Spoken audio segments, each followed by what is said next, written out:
ਸ੍ਰੀ ਵਾਹਿਗੁਰੂ ਸਾਹਿਬ ਜੀ। ਗੌੜੀ ਕਬੀਰ ਜੀ। ਅਸਥਾਵਰ ਜੰਗਮ ਕੀਟ ਪਤੰਗਾ। ਵਾਹਿਗੁਰੂ ਜੀ ਕਾ ਖਾਲਸਾ ਵਾਹਿਗੁਰੂ ਜੀ ਕੀ ਫਤਿਹ। ਪਰਮ ਸਤਿਕਾਰਯੋਗ ਗੁਰੂ ਸਾਹਿਬ ਜੀ ਦੀ ਸਾਜੀ ਨਿਵਾਜੀ ਗੁਰੂ ਸਰੂਪ ਗੁਰੂ ਖਾਲਸਾ ਸਤ ਸੰਗਤ ਜੀਓ। ਸਤਿਗੁਰਾਂ ਦੀ ਅੰਮ੍ਰਿਤਮਈ ਬਾਣੀ ਦੀ ਜੋ ਲੜੀਵਾਰ ਕਥਾ ਚੱਲ ਰਹੀ ਹੈ, ਉਸ ਕਥਾ ਦੇ ਪ੍ਰਭਾਵ ਵਿੱਚ ਸਤਿਗੁਰੂ ਮਹਾਰਾਜ ਸਾਹਿਬ ਜੀ ਨੇ ਆਤਮਿਕ ਇਸ਼ਨਾਨ ਕਰਨ ਵਾਸਤੇ ਸਾਨੂੰ ਸਮਾਂ ਬਖਸ਼ਿਆ ਹੈ। ਤੋ ਆਓ ਮਨ ਬਿਰਤੀਆਂ ਇਕਾਗਰ ਕਰੋ। ਸ਼ਾਂਤ ਵੇਲਾ ਹੈ ਅੰਮ੍ਰਿਤ ਦਾ, ਜਿਹੜਾ ਅੰਮ੍ਰਿਤ ਵੇਲਾ ਹੈ ਬੜਾ ਸ਼ਾਂਤ ਹੋਇਆ ਕਰਦਾ ਹੈ। ਆਓ ਆਪਣੀ ਮੁੱਕਦੀ ਹੋਈ ਜ਼ਿੰਦਗੀ ਦੇ ਸਵਾਸ ਸਫਲੇ ਕਰਨ ਦਾ ਯਤਨ ਕਰੀਏ। ਜਿਸ ਪ੍ਰਕਾਰ ਕਬੀਰ ਸਾਹਿਬ ਜੀ ਦੀ ਜੋ ਅੰਮ੍ਰਿਤਮਈ ਬਾਣੀ ਹੈ, ਪਿੱਛੇ 12 ਸ਼ਬਦ ਹੋ ਚੁੱਕੇ ਹਨ, 13ਵਾਂ ਸ਼ਬਦ ਆਰੰਭ ਹੋਣ ਲੱਗਿਆ। ਸੁਣੋ ਜੀ। ਗੌੜੀ ਕਬੀਰ ਜੀ। ਗੌੜੀ ਰਾਗ ਦੇ ਅੰਦਰ ਕਬੀਰ ਸਾਹਿਬ ਜੀ ਨੇ ਇਹ ਸ਼ਬਦ ਉਸ ਵੇਲੇ ਉਚਾਰਨ ਕੀਤਾ ਹੈ, ਪਰਮਾਤਮਾ ਨੂੰ ਬੇਨਤੀ ਰੂਪ ਦੇ ਅੰਦਰ। ਪਰਮਾਤਮਾ ਨੂੰ ਸਨਮੁਖ ਆਪਣੀ ਬਿਰਤੀ ਕਰਕੇ ਕਹੇ, ਮਹਾਰਾਜ ਸਾਡੇ ਤੇ ਕਿਰਪਾ ਕਰੋ, ਗਰੀਬ ਨਵਾਜ ਬਹੁਤ ਧੱਕੇ ਖਾ ਲਏ, ਫਿਰਤ ਬਹੁਤ ਹੀ ਜੁਗ ਹਾਰਿਓ, ਮਾਨਸ ਦੇ ਲਈ ਨਾਨਕ ਕਹਿਤ ਮਿਲਣ ਕੀ ਵਰੀਆ, ਸਿਮਰਤ ਕਹਾ ਨਹੀਂ। ਮਹਾਰਾਜ ਕਿਰਪਾ ਕਰੋ ਸਾਡੇ ਤੇ, ਅਸੀਂ ਬੜੇ ਧੱਕੇ ਖਾਂਦੇ ਹਾਂ, ਬਹੁਤ ਜਨਮ ਬੀਤ ਗਏ, ਬਹੁਤ ਜਨਮ ਵਿਛਰੇ ਥੇ ਮਾਧੋ। ਜਿਵੇਂ ਭਗਤ ਜੀ ਨੇ ਕਿਹਾ, ਉਹ ਹੁਣ ਬੇਨਤੀ ਕਰਦੇ ਹਨ। ਅਸਥਾਵਰ ਜੰਗਮ ਕੀਟ ਪਤੰਗਾ।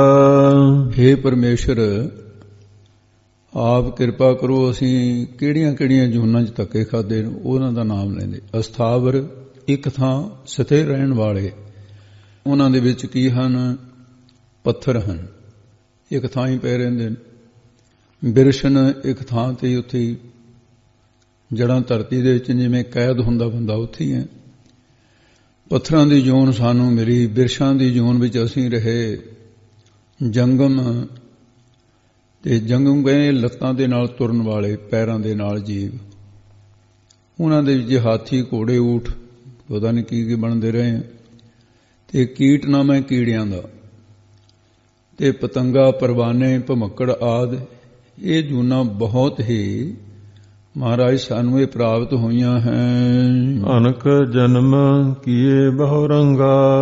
ਤੇ ਬਹੁਤ ਸਾਰੇ ਮਾਇਆ ਦੇ ਰੰਗਾਂ ਤਮਾਸ਼ਿਆਂ ਵਿੱਚ ਪਏ ਹੋਏ, ਜਾਂ ਫਿਰ ਕੀਏ ਬਹੁ ਰੰਗਾ। ਤੇ ਉਹਨਾਂ ਪੰਛੀਆਂ ਦੇ ਰੰਗ ਬਰੰਗੇ, ਜਿਵੇਂ ਦੇਖਿਆ ਕਾਂ ਕਾਲੇ ਹੁੰਦੇ ਨੇ, ਕੋਲਾਂ ਦਾ ਰੰਗ ਕਾਲਾ ਹੈ, ਤੇ ਕਬੂਤਰ ਚਿੱਟੇ ਹੁੰਦੇ ਨੇ, ਕਈ ਚੀਨੇ ਕਬੂਤਰ ਹੁੰਦੇ ਨੇ, ਤੋਤੇ ਜਿਹੜੇ ਨੇ ਹਰੇ ਰੰਗ ਦੇ ਹੁੰਦੇ ਨੇ, ਤੇ ਗਰੜ ਦੇ ਕਈ ਰੰਗ। ਇਸ ਤਰ੍ਹਾਂ ਜਿਹੜੇ ਨੇ ਬਹੁ ਰੰਗਾ, ਇਹੋ ਜਿਹੇ ਬਹੁ ਰੰਗੀ, ਬਹੁਤ ਰੰਗਾਂ ਵਾਲੇ ਪੰਛੀ ਵੀ ਬਣੇ ਅਸੀਂ। ਇਹੋ ਜਿਹੇ ਅਨਕ ਜਨ, ਬਹੁਤੇ ਜਨ ਸਾਨੂੰ ਬਤੀਤ ਹੋ ਗਏ। ਮਹਾਰਾਜ ਐਸੇ ਘਰ ਹਮ ਬਹੁਤ ਵਸਾਏ। ਐਸੇ ਇਹੋ ਜਿਹੇ ਇਹ ਚਮੜੇ ਦੇ ਮਕਾਨ, ਸਰੀਰਾਂ ਰੂਪੀ ਘਰ ਜਿਹੜੇ ਨੇ, ਜੋਨੀਆਂ ਰੂਪੀ ਘਰ, ਹਮ ਅਸੀਂ ਤਮਾਮ ਜੀਵਾਂ ਨੇ ਬਹੁਤ ਵਸਾਏ, ਵਸਾਉਣਾ ਕੀਤੇ। ਜਿਹੜੀ ਜੂਨ ਵਿੱਚ ਚਲੇ ਗਏ, ਉਹੀ ਦੇਹ ਪਿਆਰੀ ਲੱਗਣ ਲੱਗ ਗਈ। ਕੁੱਤੇ ਵੇਲੇ ਆਦ ਅਨੇਕਾਂ ਹੀ ਇਹੋ ਜਿਹੇ ਘਰ ਜਿਹੜੇ ਨੇ ਬਹੁਤ ਅਸੀਂ ਉਹਨਾਂ 'ਚ ਬਸ ਆਏ ਹਾਂ। ਜਬ ਹਮ ਰਾਮ ਗਰਭ ਹੋਏ ਆਏ। ਹੇ ਰਾਮ ਪਰਮੇਸ਼ਰ, ਜਦੋਂ ਦੇ ਹਮ ਅਸੀਂ ਮਾਤਾ ਦੇ ਗਰਭ ਉਦਰ ਵਿੱਚ ਹੋਏ ਹੁੰਦੇ ਆਏ ਹਾਂ, ਮਾਤਾ ਦੇ ਗਰਭ ਦੁਆਰਾ ਜਨਮ ਲਿਆ ਹੈ। ਹੇ ਕਰਕੇ ਸਾਨੂੰ ਜਨਮ ਦੇ ਦੁੱਖ, ਮਾਤਾ ਦੇ ਗਰਭ ਦੇ ਸੰਕਟ, ਜੂਨਾਂ ਦੇ ਦੁੱਖ ਹੁਣ ਮਹਾਰਾਜ ਇਹਨਾਂ ਤੇ ਸਾਨੂੰ ਬਖਸ਼ ਲਓ। ਇਸ ਪ੍ਰਕਾਰ ਬੇਨਤੀ ਕਰਦੇ ਹਨ। ਤੇ ਹੋਰ ਅਸੀਂ ਜਿੱਥੇ ਨਿਖਿੱਧ ਜੂਨਾਂ ਭੋਗੀਆਂ, ਉਹਦੇ 'ਚ ਤਾਂ ਮੁਕਤੀ ਕੀ ਹੋਣੀ ਹੈ? ਪਰ ਹੰਕਾਰ ਨੇ ਸਾਨੂੰ ਐਸੇ ਜਨਮਾਂ ਦੇ ਵਿੱਚ, ਜਿੱਥੇ ਸਾਨੂੰ ਜਪ ਤਪ ਵੀ ਪ੍ਰਾਪਤ ਹੋਇਆ, ਪਰ ਅਨਕ ਤਪੱਸਿਆ ਕਰੇ ਅਹੰਕਾਰ, ਨਰਕ ਸੁਰਗ ਫਿਰ ਅਵਤਾਰ, ਉਹ ਵੀ ਸਾਡੀ ਹਾਲਤ ਇਉਂ ਹੋਈ ਹੈ। ਰਹਾਉ ਅਸਥਾਈ ਦੇ ਕੇ ਫਰਮਾਉਂਦੇ ਨੇ, ਜੋਗੀ ਜਤੀ ਤਪੀ ਬ੍ਰਹਮਚਾਰੀ। ਉਹਨਾਂ ਦੇ ਪ੍ਰਤਾਪ ਕਰਕੇ ਕਈ ਵਾਰ ਅਸੀਂ ਮਨੁੱਖ ਜੋਨ ਵਿੱਚ ਆ ਕੇ ਜੋਗੀ ਬਣ ਗਏ, ਯਾਨੀ ਯੋਗਾ ਅਭਿਆਸ ਕਰਨ ਵਾਲੇ ਜੋਗੀ ਹੋ ਗਏ। ਜਤੀ ਨਾਮ ਤਿਆਗੀ ਦਾ ਕਈ ਵਾਰ ਬੜੇ ਤਿਆਗ ਕਰਕੇ ਘਰ-ਬਾਰ ਸਭ ਕੁਝ ਅਖੇ ਜੀ ਮਾਇਆ ਨੂੰ ਹੱਥ ਨਹੀਂ ਲਾਉਂਦੇ, ਤਿਆਗੀ ਹੈ। ਬਸਤੀਆਂ ਨੂੰ ਤਿਆਗ ਦਿੱਤਾ, ਅਸੀਂ ਤਿਆਗੀ ਵੀ ਹੋ ਗਏ।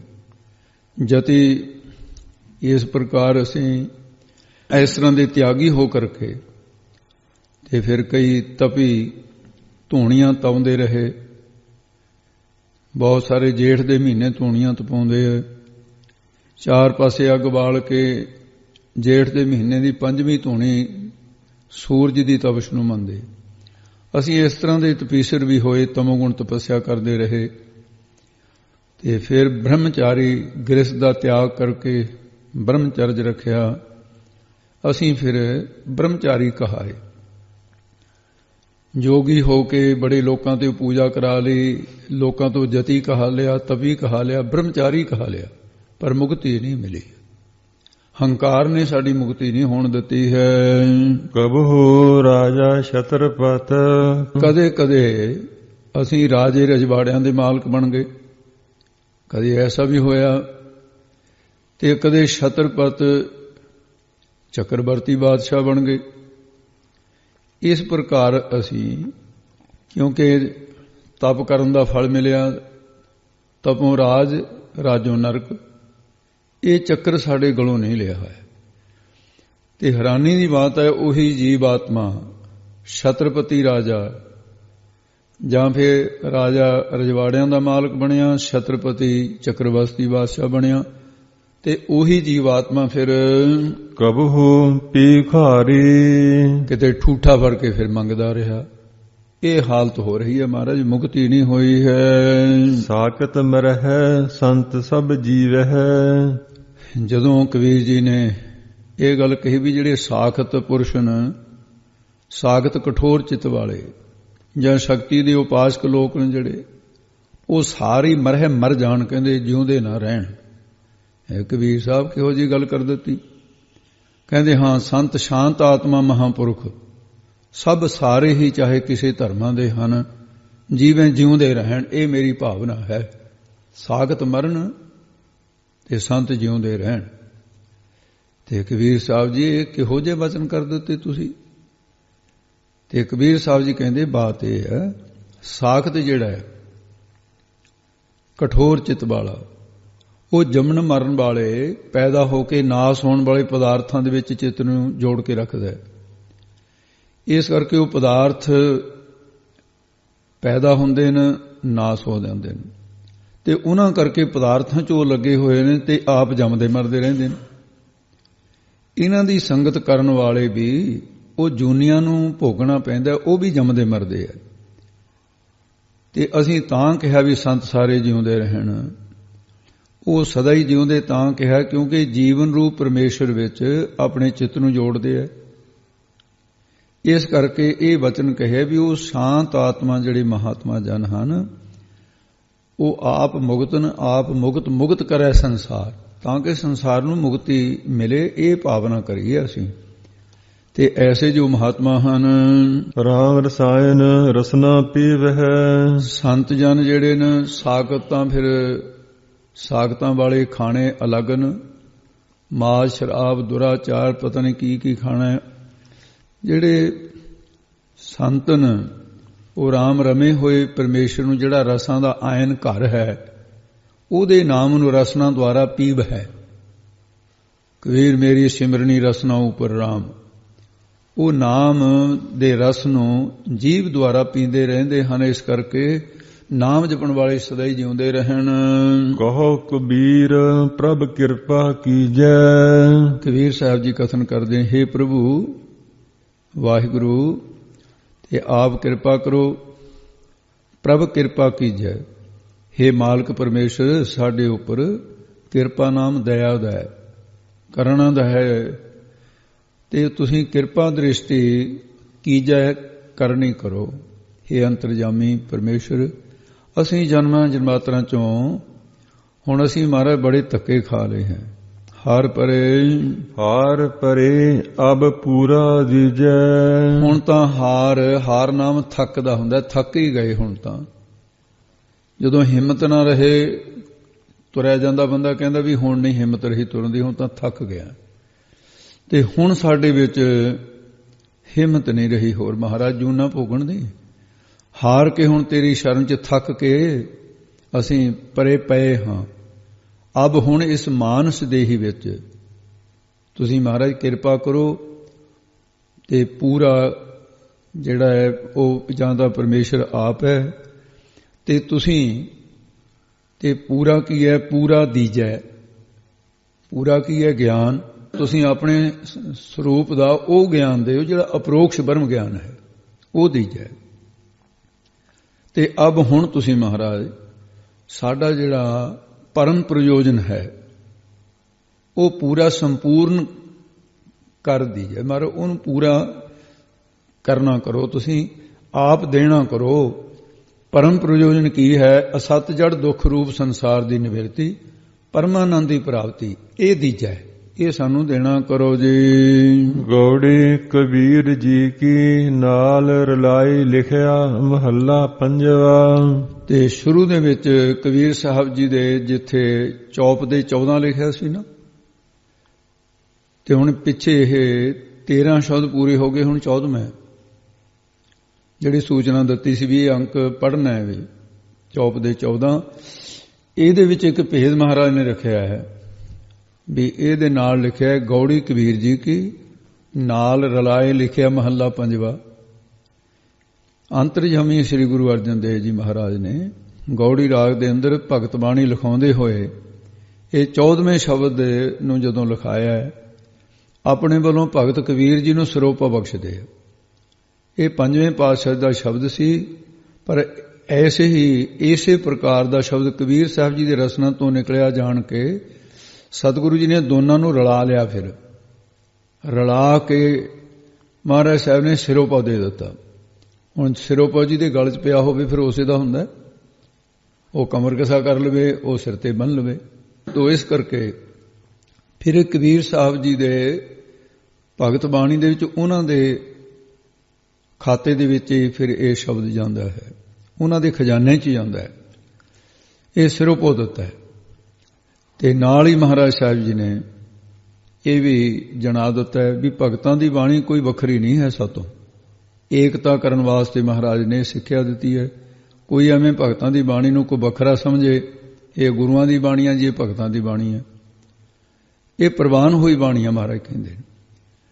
ਕਿਉਂਕਿ ਪਿੱਛੇ ਜੇ ਤੇਜਾ ਸਿੰਘ ਪਸੌੜੀਏ ਨੇ ਪ੍ਰੈਸ ਲਾ ਕੇ ਉੱਥੇ ਫਿਰ ਇਹ ਕਾਰਾ ਕਰੀ ਦਿੱਤਾ ਸੀ ਅੰਗਰੇਜ਼ਾਂ ਦੇ ਕਹਿਣ ਤੋਂ, ਭਗਤ ਬਾਣੀ ਕਹਿੰਦਾ ਸਾਰੀ ਕੱਢ ਦੇਣੀ ਹੈ, ਇਹਦੇ 'ਚ ਕਹਿੰਦਾ ਕੋਈ ਨਹੀਂ ਰੱਖਣੀ। ਉਹ ਗੁਰਮੁਖ ਕੋਰਸ ਉਹਦਾ ਨਾਂ ਰੱਖਿਆ। ਮੈਂ ਪੋਥੀਆਂ ਦੇਖੀਆਂ ਨੇ, ਉਹ ਪਟਿਆਲੇ ਦੇਖੀਆਂ ਸੀ ਉਹ ਪੋਥੀਆਂ, ਇਸ ਕਰਕੇ ਛਾਪ ਵੀ ਦਿੱਤੀਆਂ ਸੀ ਉਹ। ਫਿਰ ਉਹਨਾਂ ਤੇ ਅਕਾਲ ਤਖਤ ਵੱਲੋਂ ਹੁਕਮਨਾਮਾ ਹੋਇਆ, ਉਹਨੂੰ ਪੰਥ 'ਚੋਂ ਛੇਕਿਆ। ਪੋਥੀਆਂ ਸਾਰੀਆਂ ਅਕਾਲ ਤਖਤ ਨੇ ਉੱਥੇ ਮੰਗਾ ਲਈਆਂ ਸਨ। ਇਸ ਕਰਕੇ ਮਹਾਰਾਜ ਕਹਿੰਦੇ ਵੀ ਕੋਈ ਐਵੇਂ ਆਪਣੀ ਮਰਜ਼ੀ ਕਰੇ। ਇਹ ਭਗਤ ਜਿੰਨੇ ਨੇ ਸਾਡੇ ਸਰੂਪ 'ਚ ਭੇਦ ਹਨ, ਇਹ ਵੱਖਰੇ ਨਹੀਂ ਹੈ।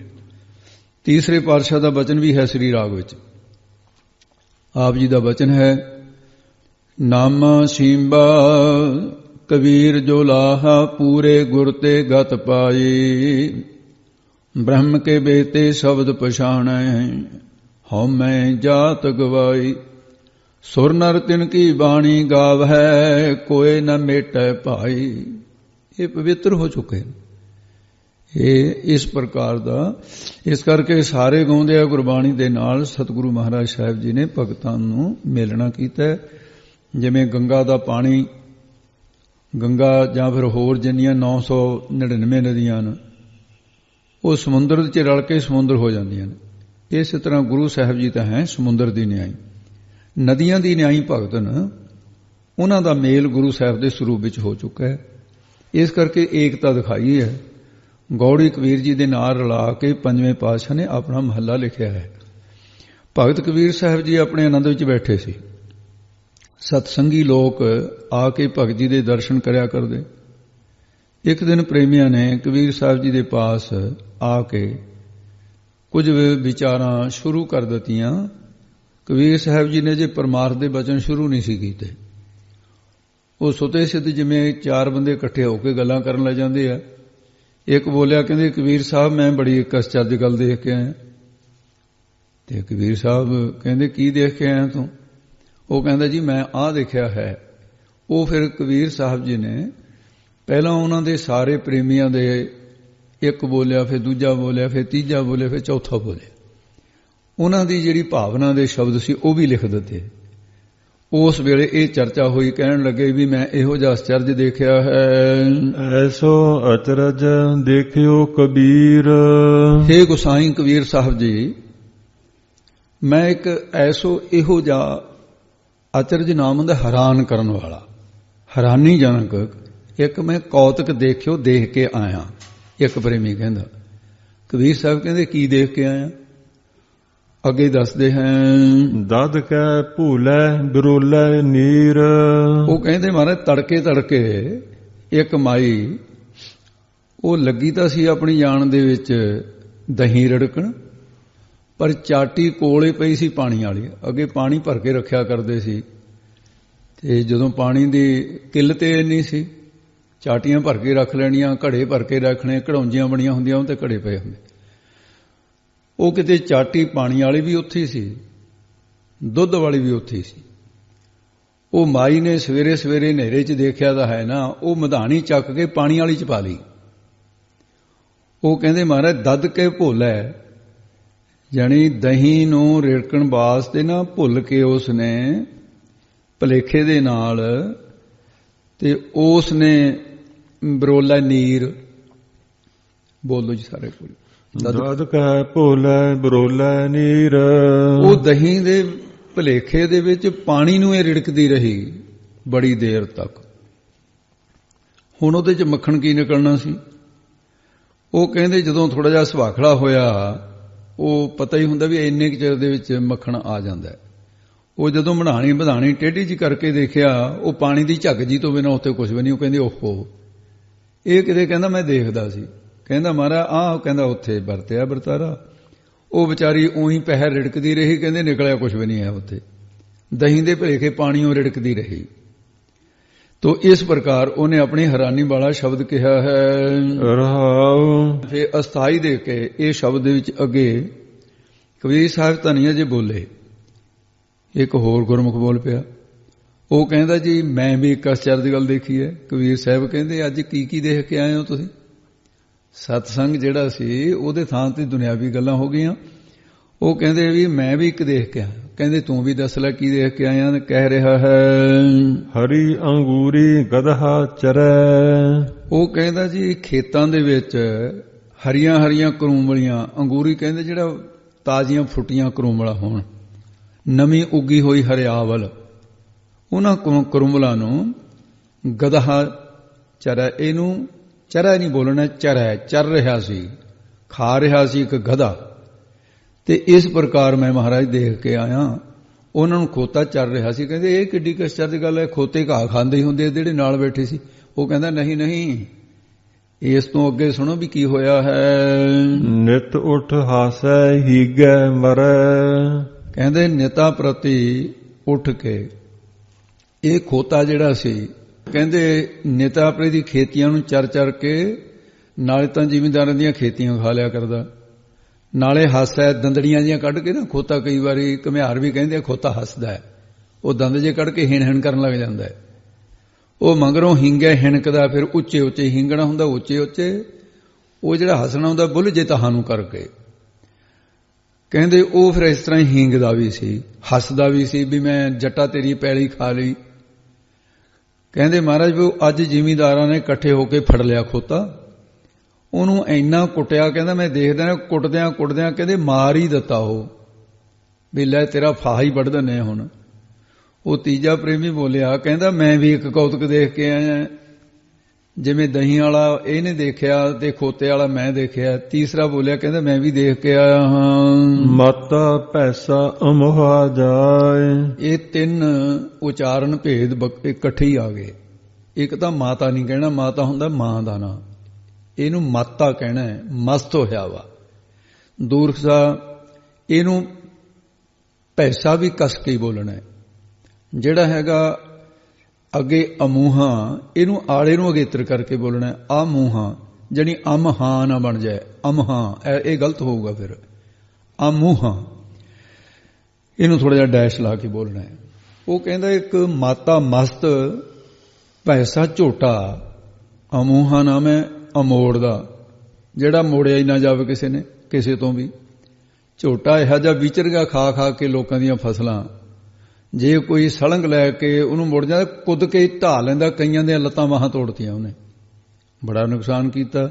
ਪੈਲੀਆਂ ਧੱਕੇ ਦੇ ਖਾਂਦਾ ਸੀ ਲੋਕਾਂ ਦੀਆਂ, ਤੇ ਕਈਆਂ ਨੂੰ ਸੱਟਾਂ ਮਾਰ ਦਿੱਤੀਆਂ ਉਸਨੇ।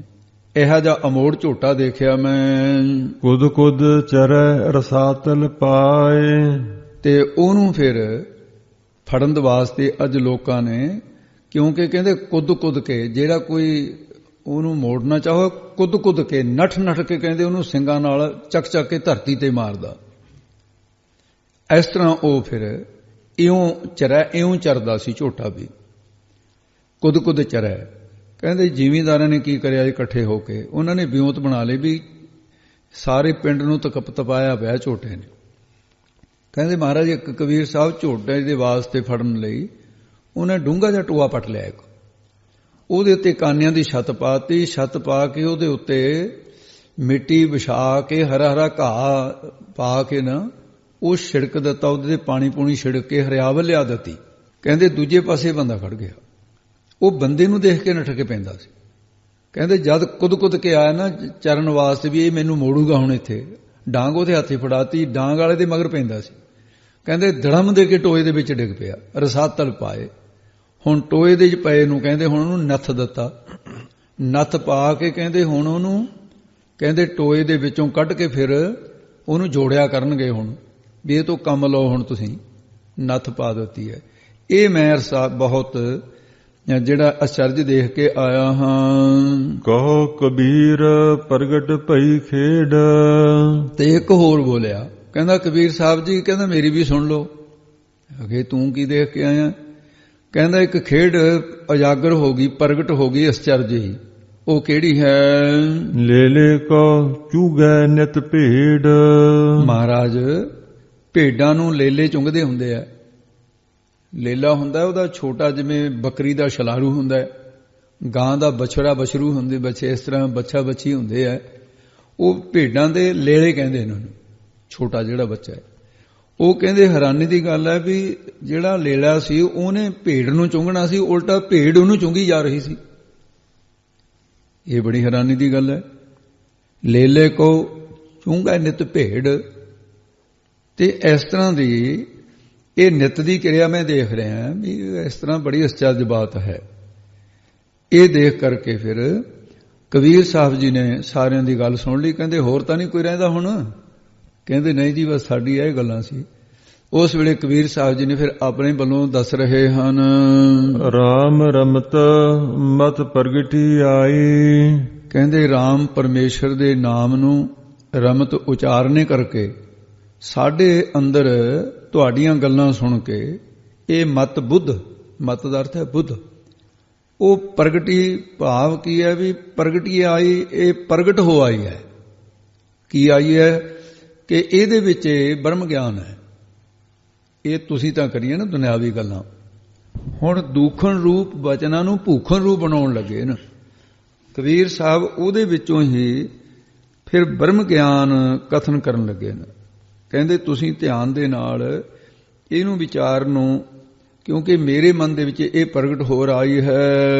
ਕਹੋ ਕਬੀਰ ਗੁਰ ਸੋਝੀ ਪਾਏ। ਕਬੀਰ ਸਾਹਿਬ ਜੀ ਕਥਨ ਕਰਦੇ ਨੇ, ਇਹ ਤੁਹਾਡੀਆਂ ਗੱਲਾਂ ਸੁਣ ਕੇ ਗੁਰਾਂ ਨੇ ਸਾਨੂੰ ਸੋਝੀ ਗਿਆਤ, ਗਿਆਨ, ਸਮਝ ਪਾਈ ਪਾਉਣਾ ਕੀਤੀ ਹੈ ਕਿ ਜੋ ਤੁਸੀਂ ਦੁਨੀਆ ਦੀਆਂ ਅਚਰਜਤਾ ਵਾਲੀਆਂ ਗੱਲਾਂ ਦੱਸੀਆਂ ਨਾ, ਹੁਣ ਅਸੀਂ ਤੁਹਾਨੂੰ ਦੱਸਦੇ ਹਾਂ।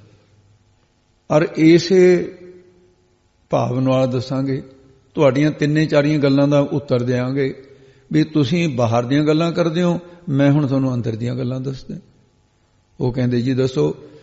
ਇਹ ਫਿਰ ਸਾਧ ਸੰਗਤ ਦੀ ਅੰਤਰੀ ਭਾਵ ਦੇ ਵਿੱਚ ਇਹ ਸਤਿਪੁਰਸ਼ਾਂ ਦਾ ਐਸਾ ਹੀ ਮਤ ਹੁੰਦਾ ਹੈ ਵੀ ਦੁੱਖੋਂ ਰੂਪ ਵਚਨਾਂ ਨੂੰ ਭੂਖੋਂ ਰੂਪ ਬਣਾ ਲੈਣਾ।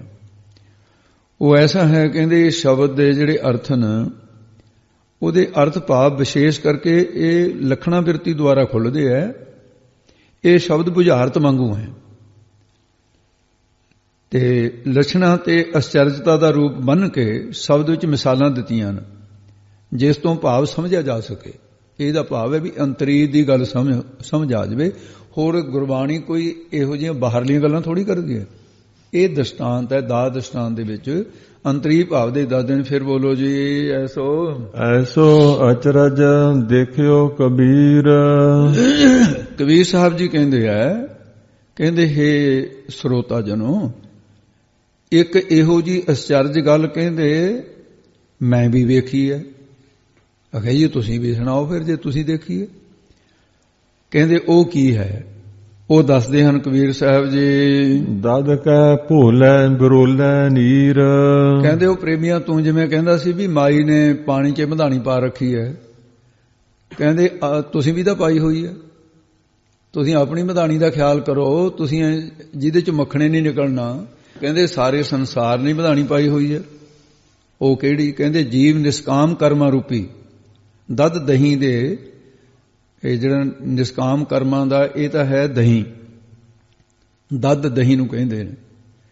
ਕੈ ਦਾ ਅਰਥ ਹੈ ਦੇ। ਉਹਦੇ ਭੁਲੇਖੇ ਦੇ ਵਿੱਚ ਯਾਨੀ ਨਿਸ਼ਕਾਮ ਕਰਮਾਂ ਨੂੰ, ਜਾਂ ਫਿਰ ਇਉਂ ਕਹੋ ਵੀ ਭੋਲਾ ਭੁਲਾ ਕੇ ਸਕਾਮ ਕਰਮਾਂ ਰੂਪੀ ਜਿਹੜੀ ਕਾਮਨਾ ਦੇ ਸਹਿਤ ਕਰਮ ਕਰਨੇ ਆ, ਨੀਰ ਪਾਣੀ ਨੂੰ ਰਿੜਕਦਾ ਹੈ ਜਿਸ ਦੇ ਵਿੱਚੋਂ ਵਿਸ਼ਿਆਂ ਰੂਪੀ ਝੱਗ ਤਾਂ ਨਿਕਲਦੀ ਹੈ। ਵਿਸ਼ਿਆਂ ਰੂਪੀ ਝੱਗ ਤੋਂ ਬਗੈਰ ਉਹ ਕੁਝ ਵੀ ਨਿਕਲਦਾ ਨਹੀਂ ਹੈ। ਭਾਵ ਕੀ ਹੈ? ਦੁਬਾਰੇ ਫੇਰ ਬੋਲੀ। ਦਦ ਕੈ ਭੋਲੇ ਬਰੋਲੇ ਨੀਰ। ਤੇ ਇਹ ਜਿਹੜਾ ਨਿਸ਼ਕਾਮ ਕਰਮਾਂ ਨੂੰ ਭੁਲਾ ਕੇ ਸਕਾਮ ਕਰਮਾਂ ਰੂਪੀ ਪਾਣੀ ਨੂੰ ਰਿੜਕਣਾ ਕੀਤਾ ਹੈ, ਵਿਸ਼ਿਆਂ ਰੂਪੀ ਝੱਗ ਤੋਂ ਬਗੈਰ ਹੋਰ ਨਹੀਂ ਕੁਝ ਨਿਕਲਦਾ। ਦਹੀਂ ਦੇ ਭੁਲੇਖੇ ਪਾਣੀ ਰਿੜਕਣਾ ਇਹ ਭੁੱਲ ਹੈ ਨਾ। ਇਸ ਤਰ੍ਹਾਂ ਮਨੁੱਖਾਂ ਦਾ ਕੰਮ ਹੁੰਦਾ ਹੈ। ਉਹ ਫਲ ਕੀਤੀ ਜਿਹੜੀ ਹੈ ਉਸ ਦਾ ਫਲ ਕੀਤੀ ਹੋਈ ਮਿਹਨਤ ਦਾ ਨਿਸਫਲ ਜਾਣਾ ਹੁੰਦਾ ਹੈ। ਇਹੀ ਭਾਵ ਲਿਆ। ਇਸ ਕਰਕੇ ਮਨੁੱਖ ਦਾ ਜੋ ਪਦਾਰਥਾਂ ਦੀ ਪ੍ਰਾਪਤੀ ਮੈਕੀ ਭੋਗਾਂ ਦੇ ਲਈ ਸਾਰਾ ਬਲ ਖਰਚ ਕੀਤਾ ਹੈ, ਮਰਨ ਸਮੇਂ ਤੱਕ ਪਦਾਰਥਾਂ ਨੂੰ ਇਕੱਠੇ ਕਰੀ ਜਾਂਦਾ ਹੈ। ਭੋਗਾਂ ਦਾ ਰਸ ਨਾਲ ਰਸੀਆ ਹੋ ਰਿਹਾ ਹੈ। ਇਸ ਪ੍ਰਕਾਰ ਇਹ ਸਾਰੀ ਉਮਰ ਪਦਾਰਥਾਂ ਲਈ ਕੀਤੀ ਹੋਈ ਮਿਹਨਤ ਪਾਣੀ ਰਿੜਕਣ ਵਾਂਗੂ ਨਿਸਫਲ ਚਲੀ ਜਾਂਦੀ ਹੈ। ਜੇ ਮਨੁੱਖ ਨਾਮ ਪਰਮੇਸ਼ਰ ਵਾਹਿਗੁਰੂ ਦਾ ਜਸ ਗਿਆਨ ਦੀ ਪ੍ਰਾਪਤੀ ਲਈ ਸਮਾਂ ਲਾਉਂਦਾ ਤਾਂ ਉਹਦਾ ਫਲ ਪਰਮ ਪਦ ਦੀ ਪ੍ਰਾਪਤੀ ਰੂਪੀ ਮੱਖਣ ਨਿਕਲਦਾ। ਉਹ ਤਾਂ ਨਿਕਲਿਆ ਨਾ। ਤੇ ਪਾਣੀਓ ਰਿੜਕਦੇ ਰਹੇ ਨਾ। ਫਿਰ ਮਾਇਆ ਰੂਪੀ ਪਾਣੀਓ ਰਿੜਕਦਾ ਪਦਾਰਥ ਹੀ ਸਾਰੀ ਉਮਰ ਇਕੱਠੇ ਕੀਤੇ। ਇਹ ਜ਼ਿੰਦਗੀ ਨਿਸਫਲ ਚਲੀ ਗਈ। ਜਿਵੇਂ ਮਾਈ ਦਾ ਪਹਿਰ ਦੁੱਧ ਦਾ ਰਿੜਕਣਾ ਉਹ ਵਿਅਰਥ ਹੋ ਗਿਆ ਤੇ ਮਨੁੱਖ ਦਾ ਸਾਰੀ ਜ਼ਿੰਦਗੀ ਇਹ ਪਦਾਰਥਾਂ ਦੇ ਪਾਣੀ ਨੂੰ ਰਿੜਕਣ ਦੀ ਨਿਸਫਲ ਹੋ ਗਈ ਹੈ। ਰਹਾਉ ਅਸਥਾਈ ਦੇ ਕੇ ਫਰਮਾਨ ਕਰਦੇ ਹਨ ਜੀ। ਹਰੀ ਅੰਗੂਰੀ ਗਧਾ ਚਰੈ। ਤੇ ਹੁਣ ਗਧਾ ਕਿਹੜਾ? ਕਹਿੰਦੇ ਭਾਈ ਅੰਤਰੀਬ ਸੁਣੋ ਤੁਸੀਂ। ਬਾਹਰ ਤਾਂ ਗਧਾ ਦੇਖ ਲਿਆ ਨਾ ਪੈੜੀਆਂ ਖਾਂਦਾ। ਜਿਹੜੇ ਲੋਕ ਪਰਾਏ ਹੱਕਾਂ ਨੂੰ ਜਾਂ ਪਰਾਏ ਸਰੂਪਾਂ ਨੂੰ ਤੱਕਣ ਰੂਪ ਹਰੀ ਅੰਗੂਰੀ ਨਵੀਂ ਉਗਰੀ ਹੋਈ ਖੇਤੀ ਦੀ ਤਰ੍ਹਾਂ ਜਿਹੜੇ ਨੌਜਵਾਨ ਬੱਚੀਆਂ ਕਿਸੇ ਦੀਆਂ ਧੀਆਂ ਹਨ, ਕਿਸੇ ਦੀਆਂ ਭੈਣਾਂ ਹਨ, ਕਿਸੇ ਦੀਆਂ ਪੁੱਤਰੀਆਂ ਹਨ, ਇਹ ਨਵੀਂ ਅੰਗੂਰੀ ਹੈ। ਇੱਕ ਤਾਂ ਹੋ ਨਾ ਜਿਵੇਂ ਫਸਲ ਅਧਖੜ ਹੋ ਜਾਂਦੀ ਹੈ, ਇਸ ਤਰ੍ਹਾਂ ਉਮਰ ਵੱਡੀ ਹੋ ਗਈ। ਕਹਿੰਦੇ ਇਹ ਹਰੀ ਅੰਗੂਰੀ ਹੈ। ਨਵੇਂ ਸਰੀਰ ਜਿਹੜੇ ਨੇ ਤੇ ਉਹਨਾਂ ਨੂੰ ਇਹ ਜੀਵ ਜਿਹੜਾ ਗਧਾ ਖੋਤੇ ਦੀ ਨਿਆਈ ਚਰੈ। ਅੱਖਾਂ ਦੁਆਰਾ ਚਰਦਾ। ਪਹਿਲਾਂ ਤਾਂ ਸਰੂਪ ਦੇਖਦਾ, ਫਿਰ ਵਿਭਚਾਰ ਕਰਨ ਦੇ ਲਈ ਸਮਾਂ ਦੇਖਦਾ ਰਹਿੰਦਾ ਤੇ ਫਿਰ ਕਈ ਸਮਾਂ ਮਿਲਣ ਤੋਂ ਉਹ ਵਿਸ਼ਿਆਂ ਨੂੰ ਖਾਂਦਾ, ਚਰਦਾ। ਪਹਿਲਾਂ ਤੱਕਦਾ ਸੀ, ਫਿਰ ਕੁਕਰਮ ਕਰ ਲੈਂਦਾ ਹੈ। ਇਹ ਗਧਾ ਹੈ ਜੀਵ। ਇਸ ਪ੍ਰਕਾਰ ਨਿਤ ਉੱਠ ਹਾਸੈ ਹੀਗੈ ਮਰੈ। ਉਹ ਨਿਤਾ ਪ੍ਰਤੀ ਹੀ ਉੱਠ ਕੇ ਹਾਸੈ ਹੱਸਦੇ ਨੇ। ਫੇਰ ਕਹਿੰਦੇ ਨੇ ਹੀਂਗੈ ਹੰਕਾਰ ਕਰਦੇ। ਹੀਂਗਣਾ ਇੱਥੇ ਹੰਕਾਰ ਦਾ ਕਰਨਾ। ਹੀਂਗੈ ਹੰਕਾਰ ਕਰਦੇ। ਕਿਵੇਂ? ਇੰਨੇ ਵਿਸ਼ੇ ਭੋਗੇ ਹੈ, ਇੰਨੇ ਸਰੀਰਾਂ ਨਾਲ ਸੰਬੰਧ ਬਣਾ ਲਿਆ। ਮਾਣ ਸਮਝਦੇ ਨੇ ਇਸ ਗੱਲ ਦੀ। ਪਛਤਾਵਾ ਤਾਂ ਕੀ ਕਰਨਾ ਹੈ। ਇਉਂ ਅੰਤ ਨੂੰ ਫਿਰ ਨਿਸਫਲ ਹੀ ਮਰ ਜਾਂਦੇ ਨੇ। ਖੋਤੇ ਦੇ ਲੱਛਣ ਕਾਮੀ ਜੀਵ ਤੇ ਪੂਰੇ ਢੁਕਦੇ ਨੇ। ਤਾਂ ਮਿਸਾਲ ਦਿੱਤੀ ਹੈ। ਅਨੇਕਾਂ ਵਾਰ ਸਾਰੀ ਉਮਰ ਕਾਮ ਨੂੰ ਭੋਗਦਾ ਹੋਇਆ ਕਦੇ ਰੱਜਦਾ ਹੀ ਨਹੀਂ। ਹਰ ਭੋਗ ਵੇਲੇ ਉਹਨੂੰ ਇਉਂ ਲੱਗਦਾ ਹੈ, ਲੰਪਟ ਹੁੰਦਾ ਹੈ ਜਿਵੇਂ ਕੋਈ ਨਵੀਂ ਚੀਜ਼ ਮਿਲ ਗਈ ਹੁੰਦੀ ਹੈ। ਭੋਗਾਂ ਵਿੱਚ ਹਮੇਸ਼ਾ ਖੁਸ਼ੀ ਮਨਾਉਂਦਾ ਹੈ। ਭੋਗਾਂ ਦਾ ਅੰਤ ਫਲ ਸਰੀਰ ਦਾ ਥੱਕਣਾ, ਰੋਗੀ ਹੋਣਾ ਤੇ ਮਰ ਜਾਣਾ। ਭੋਗੰ ਤਾਂ ਰੋਗੰ। ਤੇ ਇਸ ਪ੍ਰਕਾਰ ਫਿਰ ਸੋਗ ਪੈਦਾ ਹੁੰਦਾ ਹੈ ਤੇ ਭੋਗ ਸਰੀਰ ਨੂੰ ਖਰਾਬ ਕਰ ਦਿੰਦੇ। ਉਹਨੇ ਅਤਿਅੰਤ ਲੰਪਟ ਹੋ ਕੇ ਹੱਸਣਾ, ਹੀਂਗਣਾ ਤੇ ਮਰਨਾ ਕਾਮੀ ਪੁਰਸ਼ ਦੀ ਮੂਰਖਤਾ ਹੈ। ਇਸ ਕਰਕੇ ਇਹ ਖੋਤੇ ਦੀ ਨਿਆਈ ਹੈ। ਮਾਤਾ ਪੈਸਾ ਮੋਹਾ ਜਾਏ। ਜਿਹੜਾ ਮਨੁੱਖ ਮਾਤਾ ਮਸਤ ਪੈਸਾ ਹੋਇਆ, ਝੋਟੇ ਦਾ ਨਾਮ ਹੈ ਪੈਸੇ, ਤੇ ਇਸ ਪ੍ਰਕਾਰ ਇਹ ਝੋਟੇ ਦੀ ਨਿਆਈ ਅਮੂਹਾ ਅਮੋੜ ਹੋ ਕੇ, ਜਾਣੀ ਮੁੜਦਾ ਨਹੀਂ ਬੁਰੇ ਕੰਮਾਂ ਤੋਂ, ਤੇ ਉਹ ਪਰਾਏ ਹੱਕਾਂ ਨੂੰ ਲਤਾੜਦਾ ਫਿਰਦਾ ਹੈ। ਕਿਸੇ ਦੀ ਜ਼ਮੀਨ ਦਬ ਲਈ, ਕਿਸੇ ਦਾ ਮਕਾਨ ਦਬ ਲਿਆ, ਕਿਸੇ ਦੀ ਔਰਤ ਦਬ ਲਈ, ਕਿਸੇ ਦੇ ਬੱਚੇ ਕਾਬੂ ਕਰ ਲਏ, ਕਿਸੇ ਦਾ ਧਨ ਆਪਣੇ ਕਾਬੂ ਕਰ ਲਿਆ। ਇਹ ਅਮੋੜ ਹੋ ਕੇ ਤੁਰਿਆ ਫਿਰਦਾ। ਔਰ ਫਿਰ ਹੰਕਾਰ ਦੇ ਵਿੱਚ ਕੀ ਕਹਿੰਦਾ ਹੈ, ਤੇ ਫਿਰ ਹੰਕਾਰ ਕਰਦਾ ਵੀ ਮੈਂ ਜਿਹਨੂੰ ਚਾਹਾਂ, ਮੇਰੇ ਕੋਲ ਪੈਸਾ ਹੈ, ਮੈਂ ਕੈਦ ਕਰਾ ਸਕਦਾ, ਮੇਰੀ ਸਰਕਾਰ ਦੁਆਰੇ ਚੱਲਦੀ ਹੈ। ਤੇ ਕਈਆਂ ਨੂੰ ਪਹਿਲਾਂ ਜਾਣ ਕੇ ਫਸਾ ਦੇਣਾ, ਫਿਰ ਛਡਾ ਕੇ ਆਸਾਨ ਕਰਨਾ, ਫਿਰ ਆਪਣੇ ਅਧੀਨ ਕਰ ਲੈਣੇ। ਇਹ ਇਸ ਪ੍ਰਕਾਰ ਅਮੋੜ ਹੋ ਕੇ, ਮਸਤ ਹੋ ਕੇ ਇਹ ਆਪਣੇ ਸੰਸਾਰ ਦੇ ਵਿੱਚ ਆਪਣੀ ਜ਼ਿੰਦਗੀ ਬਤੀਤ ਕਰਦਾ ਹੈ। ਕੁਦ ਕੁਦ ਚਰੈ ਰਸਾਤਲ ਪਾਏ। ਪਰਾਏ ਹੱਕਾਂ ਰੂਪ ਬਗਾਨੀਆਂ ਖੇਤੀਆਂ ਨੂੰ ਕੁਦ ਕੁਦ ਕੇ ਚਰੈ ਚਰ ਦਿੰਦਾ ਹੈ, ਖਾ ਜਾਂਦਾ ਹੈ, ਦੂਸਰੇ ਦੇ ਪੈਸੇ ਖਾ ਜਾਂਦਾ ਹੈ। ਫਿਰ ਕਹਿੰਦਾ ਜਾ ਕਰ ਲੈ ਜਿਹੜਾ ਕੋਈ ਕਰਨਾ ਹੈ, ਤੂੰ ਮੇਰਾ ਕੁਝ ਨਹੀਂ ਵਿਗਾੜ ਸਕਦਾ। ਫਿਰ ਕੀ ਹੁੰਦਾ ਹੈ? ਕਹਿੰਦੇ ਉਸ ਨੂੰ ਨਰਕ ਰੂਪੀ ਰਸਾਤਲ ਟੋਏ ਦੇ ਵਿੱਚ ਪਾਇਆ ਜਾਂਦਾ ਹੈ। ਭਾਵ ਇਹ ਹੈ ਵੀ ਇਹ ਜਿਹੜਾ ਐਸੇ ਲੱਛਣਾਂ ਵਾਲਾ ਹੰਕਾਰੀ ਪੁਰਖ ਹੈ, ਉਹਦੇ ਤੇ ਢੁਕਦੀਆਂ ਕੁਦ ਕੁਦ ਚਰੈ। ਫਿਰ ਬੋਲਦੇ ਕੁਦ ਕੁਦ ਚਰੈ ਰਸਾਤਲ ਪਾਏ। ਇਹ ਜਿਹੜਾ ਕੁਦ ਕੁਦ ਕੇ ਉਤਸ਼ਾਹ ਦੇ ਵਿੱਚ ਹੋ ਕੇ ਨੱਠ ਨੱਠ ਕੇ ਐਸੇ ਮਾੜੇ ਕਰਮ ਕਰਦਾ ਰਿਹਾ, ਪਾਪ ਕਰਦਾ ਰਿਹਾ।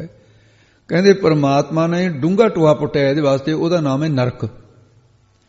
ਉਹਦੇ ਵਿੱਚ ਸਿੱਟਦਾ, ਫਿਰ ਆਪਣੀ ਹੁਕਮ ਰੂਪੀ ਨੱਥ ਪਾ ਕੇ ਫਿਰ ਉਸ ਨੂੰ ਅਨੇਕਾਂ ਜੂਨਾਂ ਦੇ ਅੰਦਰ ਜੋੜ ਦਿੰਦਾ ਹੈ। ਵੀ ਹੁਣ ਝੋਟੇ ਤੇ ਜਿਵੇਂ ਜੱਟਾਂ ਨੇ ਕੰਮ ਲਿਆ ਸੀ, ਤੇ ਇਸ ਕਰਕੇ ਕੁਦ ਕੁਦ ਚਰੈ ਰਸਾਤਲ ਪਾਏ। ਇਸ ਪ੍ਰਕਾਰ ਕੇ ਨਰਕਾਂ ਨੂੰ ਫਿਰ ਉਹ ਜਾਂਦਾ ਹੈ। ਤੇ ਅਵੈੜਾ ਹੋਣਾ, ਕਿਉਂਕਿ ਸਤ ਪੁਰਸ਼ਾਂ ਦੀ, ਮਹਾਤਮਾ ਦੀ, ਬਜ਼ੁਰਗਾਂ ਦੀ, ਮਾਤਾ ਪਿਤਾ ਦੀ ਪਰਵਾਹ ਨਹੀਂ ਕਰਦਾ, ਅਵੈੜਾ ਹੋਇਆ।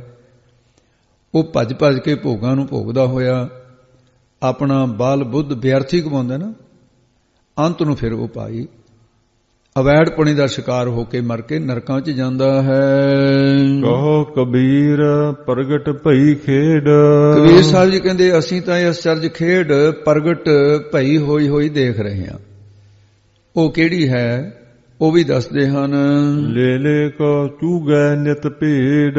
ਉਹ ਭਾਈ ਭੇਡ ਕਿਹੜੀ ਹੈ? ਕਹਿੰਦੇ ਭੇਡ ਤਾਂ ਕਹਿੰਦੇ ਤੁਸੀਂ ਇਹ ਦੇਖੋ ਸੰਸਾਰ ਦੇ ਅੰਦਰ ਉਲਟੀ ਰੀਤ ਹੋ ਗਈ। ਉਹ ਭੇਡ ਦੀ ਨਹੀਂ ਆਈ। ਮਾਤਾ ਪਿਤਾ ਨੇ ਬੱਚੇ ਪੈਦਾ ਕੀਤੇ ਐ, ਭੇਡਾਂ ਦੇ ਜਿਵੇਂ ਬੱਚੇ ਹੁੰਦੇ ਨੇ, ਮਨੁੱਖ ਦੇ ਬੱਚੇ ਨੇ। ਕਹਿੰਦੇ ਉਹ ਪੁਰਾਣੇ ਸਮੇਂ ਦੇ ਅੰਦਰ ਸਾਧ ਸੀ, ਬਹੁਤਾ ਵੱਡਾ ਪਾਪ ਹੁੰਦਾ ਰਿਹਾ। ਹੁਣ ਉਹ ਪਾਪ ਨੇ ਰੂਪ ਬਦਲ ਲਿਆ ਥੋੜਾ ਜਿਹਾ। ਪੁਰਾਣੇ ਸਮੇਂ ਦੇ ਵਿੱਚ ਧੀਆਂ ਵੇਚਦੇ ਸੀ, ਤੇ ਹੁਣ ਪੁੱਤ ਵੇਚਦੇ ਆ। ਜਿਹੜੀ ਔਲਾਦ ਤਾਂ ਹੁਣ ਵੀ ਵਿਕਦੀ ਹੈ। ਆਖੇ ਜੀ ਮੇਰਾ ਬੱਚਾ ਬਾਹਰ ਹੈ, ਮੇਰਾ ਬੱਚਾ ਬਾਹਰ ਪੱਕਾ ਹੋਇਆ ਵਾ, ਕੈਨੇਡਾ, ਅਮਰੀਕਾ, ਇੰਗਲੈਂਡ ਦੇ ਵਿੱਚ ਹੈ। ਤੁਸੀਂ ਜੇ ਆਪਣੀ ਕੁੜੀ ਦਾ ਰਿਸ਼ਤਾ ਕਰਨਾ ਹੈ, ਅਸੀਂ ਇੰਨੇ ਪੈਸੇ ਲਿਆਂਗੇ, ਇੰਨੇ ਆ ਗੱਡੀ ਲਿਆਂਗੇ। ਇਹ ਹੁਣ ਵੇਚਣਾ ਨਹੀਂ ਤਾਂ ਹੋਰ ਕੀ ਹੋ ਰਿਹਾ? ਇਹ ਹੁਣ ਵੀ ਹੋ ਰਿਹਾ ਹੈ, ਪਰ ਫਰਕ ਇਹਨਾਂ ਵੀ ਉਦੋਂ ਧੀਆਂ ਵੇਚਦੇ ਸੀ, ਹੁਣ ਪੁੱਤ ਵੇਚਦੇ। ਕਬੀਰ ਸਾਹਿਬ ਨੇ ਦੋਨੇ ਗੱਲਾਂ ਸਾਂਝੀਆਂ ਕੀਤੀਆਂ ਕਿ ਹਰ ਕੋਈ ਲੜਕਾ ਵੇਚੀ ਲੜਕੀ ਵੇਚਾ ਕੋਏ, ਸਾਂਝਾ ਕਰੇ ਕਬੀਰ ਸਿਉ ਹਰ ਸੰਗ ਵੰਜ ਕਰੇ। ਬਹੁਤ ਲੋਕ ਨੇ ਕਹਿੰਦੇ ਲੜਕੀਆਂ ਵੇਚਦੇ ਆ, ਕੋਈ ਲੜਕੇ ਵੇਚਦੇ ਆ। ਤੋ ਇਸ ਕਰਕੇ ਸਾਧ ਸੰਗਤ ਜੀ ਕਹਿੰਦੇ ਉਹ ਜਿਹੜੇ ਲੇਲੇ ਕੋ ਚੁੰਗਾ, ਦੁਬਾਰੇ ਬੋਲ ਦਿਓ ਜੀ। ਲੇਲੇ ਕੋ ਚੂਗੈ ਨਿਤ ਭੇਡ। ਉਹ ਮਾਤਾ ਪਿਤਾ ਜਿਹੜੇ ਨੇ ਉਹ ਤਾਂ ਹੈ ਭੇਡ ਦੀ ਨਿਆਈ। ਉਹਦੀ ਸੰਤਾਨ ਲੇਲਿਆਂ ਦੀ ਨਹੀਂ, ਉਹਨਾਂ ਦੇ ਪੈਸੇ ਵੱਟਣ ਰੂਪ ਚੁੰਗਦੇ ਆ। ਉਹਨਾਂ ਨੂੰ ਚਾਹੀਦਾ ਤਾਂ ਇਹ ਸੀ ਬੱਚਿਆਂ ਨੂੰ ਪਦਾਰਥ ਦੇਣੇ ਸੀ ਮਾਂ ਬਾਪ ਨੇ, ਵੀ ਤੁਹਾਡੇ ਵਾਸਤੇ ਹੀ ਕਮਾਇਆ, ਤੇ ਉਲਟਾ ਉਹਨਾਂ ਦੇ ਪੈਸੇ ਵੱਟਦੇ ਆ। ਕਹਿੰਦੇ ਇਹ ਹੁਣ ਇਸ ਪ੍ਰਕਾਰ ਇਹ ਖੇਡ ਪ੍ਰਗਟ ਹੋ ਗਈ ਹੈ। ਇਹ ਵਿਚਾਰ ਦੇ ਲੱਛਣ ਦੱਸਿਆ ਵੀ ਮਾਇਆ, ਇਹ ਵੀ ਨਾਲ ਦੱਸਿਆ ਕਿ ਭੇਡ ਜਿਵੇਂ ਬੱਚਾ ਜਣਦੀ ਹੈ, ਪਾਲਦੀ ਹੈ, ਇਸੇ ਤਰ੍ਹਾਂ ਲੇਲੇ ਨੂੰ ਕਿਵੇਂ ਚੁੰਗ ਰਹੀ ਹੈ। ਅਚਰਜ ਬਾਤ ਇਹ ਵੀ ਵਿਚਾਰ ਕੀਤਿਆਂ ਇਹ ਲੱਛਣ ਮਾਇਆ ਤੇ ਜੀਵ ਤੇ ਢੁਕਦਾ ਹੈ। ਇਹ ਹਿਸਾਬ ਦੇ ਨੇ ਮਾਇਆ ਨੇ ਜੀਵ ਜਣੇ ਨੇ, ਤੇ ਜੀਵ ਇਸ ਲਈ ਫਿਰ ਲੀਲਾ ਤਾਂ ਉਹਦਾ ਬੱਚਾ ਮਾਇਆ ਨੂੰ ਤਾਂ ਚਾਹੀਦਾ ਇਹਦੀ ਪਾਲਣਾ ਕਰਦੀ, ਉਲਟਾ ਮਾਇਆ ਇਸ ਨੂੰ ਚੁੰਘ ਰਹੀ ਹੈ। ਕਿਹੜੀ ਚੁੰਘ ਰਹੀ ਹੈ? ਜੀਵ ਦੇ ਵਿੱਚ ਭੇਦ ਬੁੱਧੀ ਤੇ ਆਤਮਾ ਨੂੰ ਤੇ ਜੀਵ ਨੂੰ ਬਣਾ ਦਿੱਤਾ, ਜੀਵ ਵੱਖਰਾ ਕਰਤਾ, ਈਸ਼ਵਰ ਵੱਖਰਾ ਕਰਤਾ। ਇਹ ਉਲਟਾ ਜੀਵ ਨੂੰ ਹੋਰ ਨੀਵਾਂ ਕਰ ਰਹੀ ਹੈ। ਭਾਵ ਵਿਸ਼ੇ ਵਾਸਨਾ ਦੇ ਵਿੱਚ ਵਿਕਾਰਾਂ 'ਚ ਲਾ ਕੇ ਦੈਵੀ ਗੁਣਾਂ ਨੂੰ ਖਾ ਰਹੀ ਹੈ, ਮਾਇਆ ਹੀ ਖਾ ਰਹੀ ਹੈ ਨਾ ਦੈਵੀ ਗੁਣਾਂ ਨੂੰ। ਭੇਦ ਬੁੱਧੀ ਵਾਲੇ ਜੀਵ ਵਾਸਨਾ ਦੇ ਅਧੀਨ ਹੋ ਕੇ ਵਿਸ਼ੇ ਨੂੰ ਲੋਚਦੇ ਆ, ਵਿਸ਼ੇ ਭੋਗਦਾ, ਵਿਕਾਰਾਂ ਵਿੱਚ ਪੈ ਕੇ ਹੋਰ ਨੀਵੇਂ ਹੁੰਦੇ ਜਾਂਦੇ ਨੇ। ਤੇ ਹੁਣ ਵਿਅਰਥ ਮਿਹਨਤ ਦੇ ਵਿੱਚ ਜੀਵਨ ਇਹ ਬਤੀਤ ਕਰ ਰਹੇ ਹਨ। ਰਾਮ ਰਮਤ ਮਤ ਪ੍ਰਗਟੀ ਆਈ। ਇਸ ਪ੍ਰਕਾਰ ਕਹਿੰਦੇ ਰਾਮ ਪਰਮੇਸ਼ਰ ਦਾ ਨਾਮ ਰਮਤ ਉਚਾਰਨੇ ਕਰਕੇ ਸਾਡੇ ਅੰਦਰ ਮਤ ਬੁੱਧ ਗੁਰਮਤ ਪ੍ਰਗਟ ਹੋ ਆਈ ਹੈ। ਕਹੋ ਕਬੀਰ ਗੁਰ ਸੂਝੀ ਪਾਈ। ਕਬੀਰ ਸਾਹਿਬ ਜੀ ਕਹਿੰਦੇ ਸਾਨੂੰ ਗੁਰਾਂ ਨੇ ਸਾਡੇ ਤਾਈਂ ਸੋਝੀ ਹੁੰਦੀ ਹੈ ਅਕਲ, ਸਾਨੂੰ ਗਿਆਤ ਸਮਝ ਦੇ ਦਿੱਤੀ ਹੈ, ਪਾ ਦਿੱਤੀ ਹੈ ਸਮਝ। ਇਸੇ ਪ੍ਰਕਾਰ ਜੇ ਐਸੋ ਅਚਰਜ ਦੇਖਿਓ ਕਬੀਰ। ਤੇ ਹੁਣ ਇਹਦੇ ਵਿੱਚ ਐਸੋ ਤੀਸਰਾ ਅਰਥ ਹੈ। ਇਹ ਪਹਿਲਾ ਵਾਹਜ ਸੀ, ਦੂਜਾ ਅੰਤਰੀਵ ਹੈ, ਤੀਜਾ ਫਿਰ ਅੰਤਰੀਵ ਹੈ। ਕਬੀਰ ਸਾਹਿਬ ਜੀ ਕਥਨ ਕਰਦੇ ਐਸੋ ਅਜਿਹਾ ਜੋ ਅਚਰਜ ਰੂਪ ਕੌਣ ਹੈ? ਬ੍ਰਹਮ। ਵਿਸਮਾਦ ਨਾਦ, ਵਿਸਮਾਦ ਵੇਦ, ਵਿਸਮਾਦ ਜੀਵ, ਵਿਸਮਾਦ ਭੇਦ। ਇਹ ਸੰਸਾਰ ਵੀ ਵਿਸਮਾਦ ਤੇ ਉਹ ਵੀ ਵਿਸਮਾਦ ਅਚਰਜ ਹੈ, ਕਿਉਂਕਿ ਉਹਦੀ ਰਚਨਾ ਰਚੀ ਹੋਈ ਹੈ। ਆਪ ਵਿਸਮਾਦ ਹੈ, ਸੰਸਾਰ ਨੂੰ ਵੀ ਵਿਸਮਾਦ ਰੂਪ ਦੇ ਵਿੱਚ। ਤੇ ਉਸ ਅਚਰਜ ਰੂਪ ਬ੍ਰਹਮ ਨੂੰ ਕਹਿੰਦੇ ਦੇਖਿਓ। ਕਬੀਰ ਸਾਹਿਬ ਕਹਿੰਦੇ ਦੇਖਣਾ ਕੀਤਾ, ਜਾਣੀ ਬ੍ਰਹਮ ਸਖਿਆਤਾਕਾਰ ਹੋ ਗਿਆ। ਤੇ ਉਸ ਵੇਲੇ ਫਿਰ ਦਦ ਕੈ ਭੋਲੇ ਬਿਰੋਲੇ ਨੀਰ।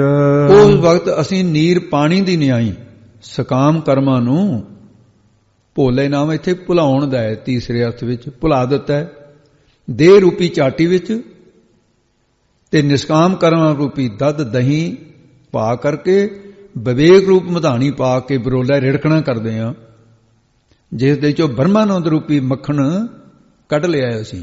ਸੰਤੋ ਮਾਖਣ ਖਾਇਆ ਛਾਛ ਪੀਆ ਸੰਸਾਰ। ਇਹ ਮੱਖਣ ਕੱਢ ਲਿਆ ਹੈ। ਰਹਾਉ ਅਸਾਈ ਦੇ ਕੇ ਫਰਮਾਉਂਦੇ ਆ ਜੀ। ਹਰੀ ਅੰਗੂਰੀ ਗਦਹਾ ਚਰੈ। ਹਰੀ ਪਰਮੇਸ਼ਰ ਵਾਹਿਗੁਰੂ। ਤੇ ਅੰਗੂਰੀ ਦੇ ਵਿੱਚ ਸ਼ਬਦ ਦੇ ਵਿੱਚੋਂ ਵਿਆਕਰਨ ਅਨੁਸਾਰ ਅਰਥ ਨਿਕਲੇਗਾ। ਗੱਗੇ ਨੂੰ ਜੋ ਦਲੈਂਕੜੇ ਲੱਗੇ ਹੋਏ ਨੇ ਤੇ ਇਹਦੇ ਵਿੱਚ ਸਾਸ ਜੀ ਊਰੀ ਸ਼ਬਦ ਬਣ ਜਾਏਗਾ, ਕਿਉਂਕਿ ਊੜਾ ਇਹਦੇ ਵਿੱਚੋਂ ਨਿਕਲਣਾ ਹੈ। ਦਲੈਂਕੜ ਚੋਂ ਊੜਾ, ਔਂਕੜ ਚੋਂ ਨਿਕਲੇ, ਦਲੈਂਕੜ ਚੋਂ ਨਿਕਲਦਾ, ਊਰੀ ਬਣ ਜਾਏਗਾ। ਮੂਰੇ ਰਹਿ ਜਾਏਗਾ ਪਾਠ ਅੰਗ ਊਰੀ। ਅੰਗ ਨਾਮ ਪਿਆਰੇ ਦਾ ਹੁੰਦਾ ਹੈ। ਸਾਰਿਆਂ ਦੇ ਊਰੀ ਹਿਰਦੇ ਦੇ ਵਿੱਚ, ਊਰੀ ਨਾਮ ਹਿਰਦੇ ਦਾ ਹੈ, ਹਿਰਦਿਆਂ ਦੇ ਵਿੱਚ ਹੈ। ਤੂੰ ਹਿਰਦੇ ਗੋਤ ਬਸੈ ਦਿਨ ਰਾਤੀ, ਤੇਰਾ ਭਾਉ ਨਾ ਬੁਝੇ ਗੁਬਾਰੀ। ਇਹ ਅਸੀਂ ਕਬੀਰ ਸਾਹਿਬ ਕਹਿੰਦੇ ਜਾਣ ਲਿਆ।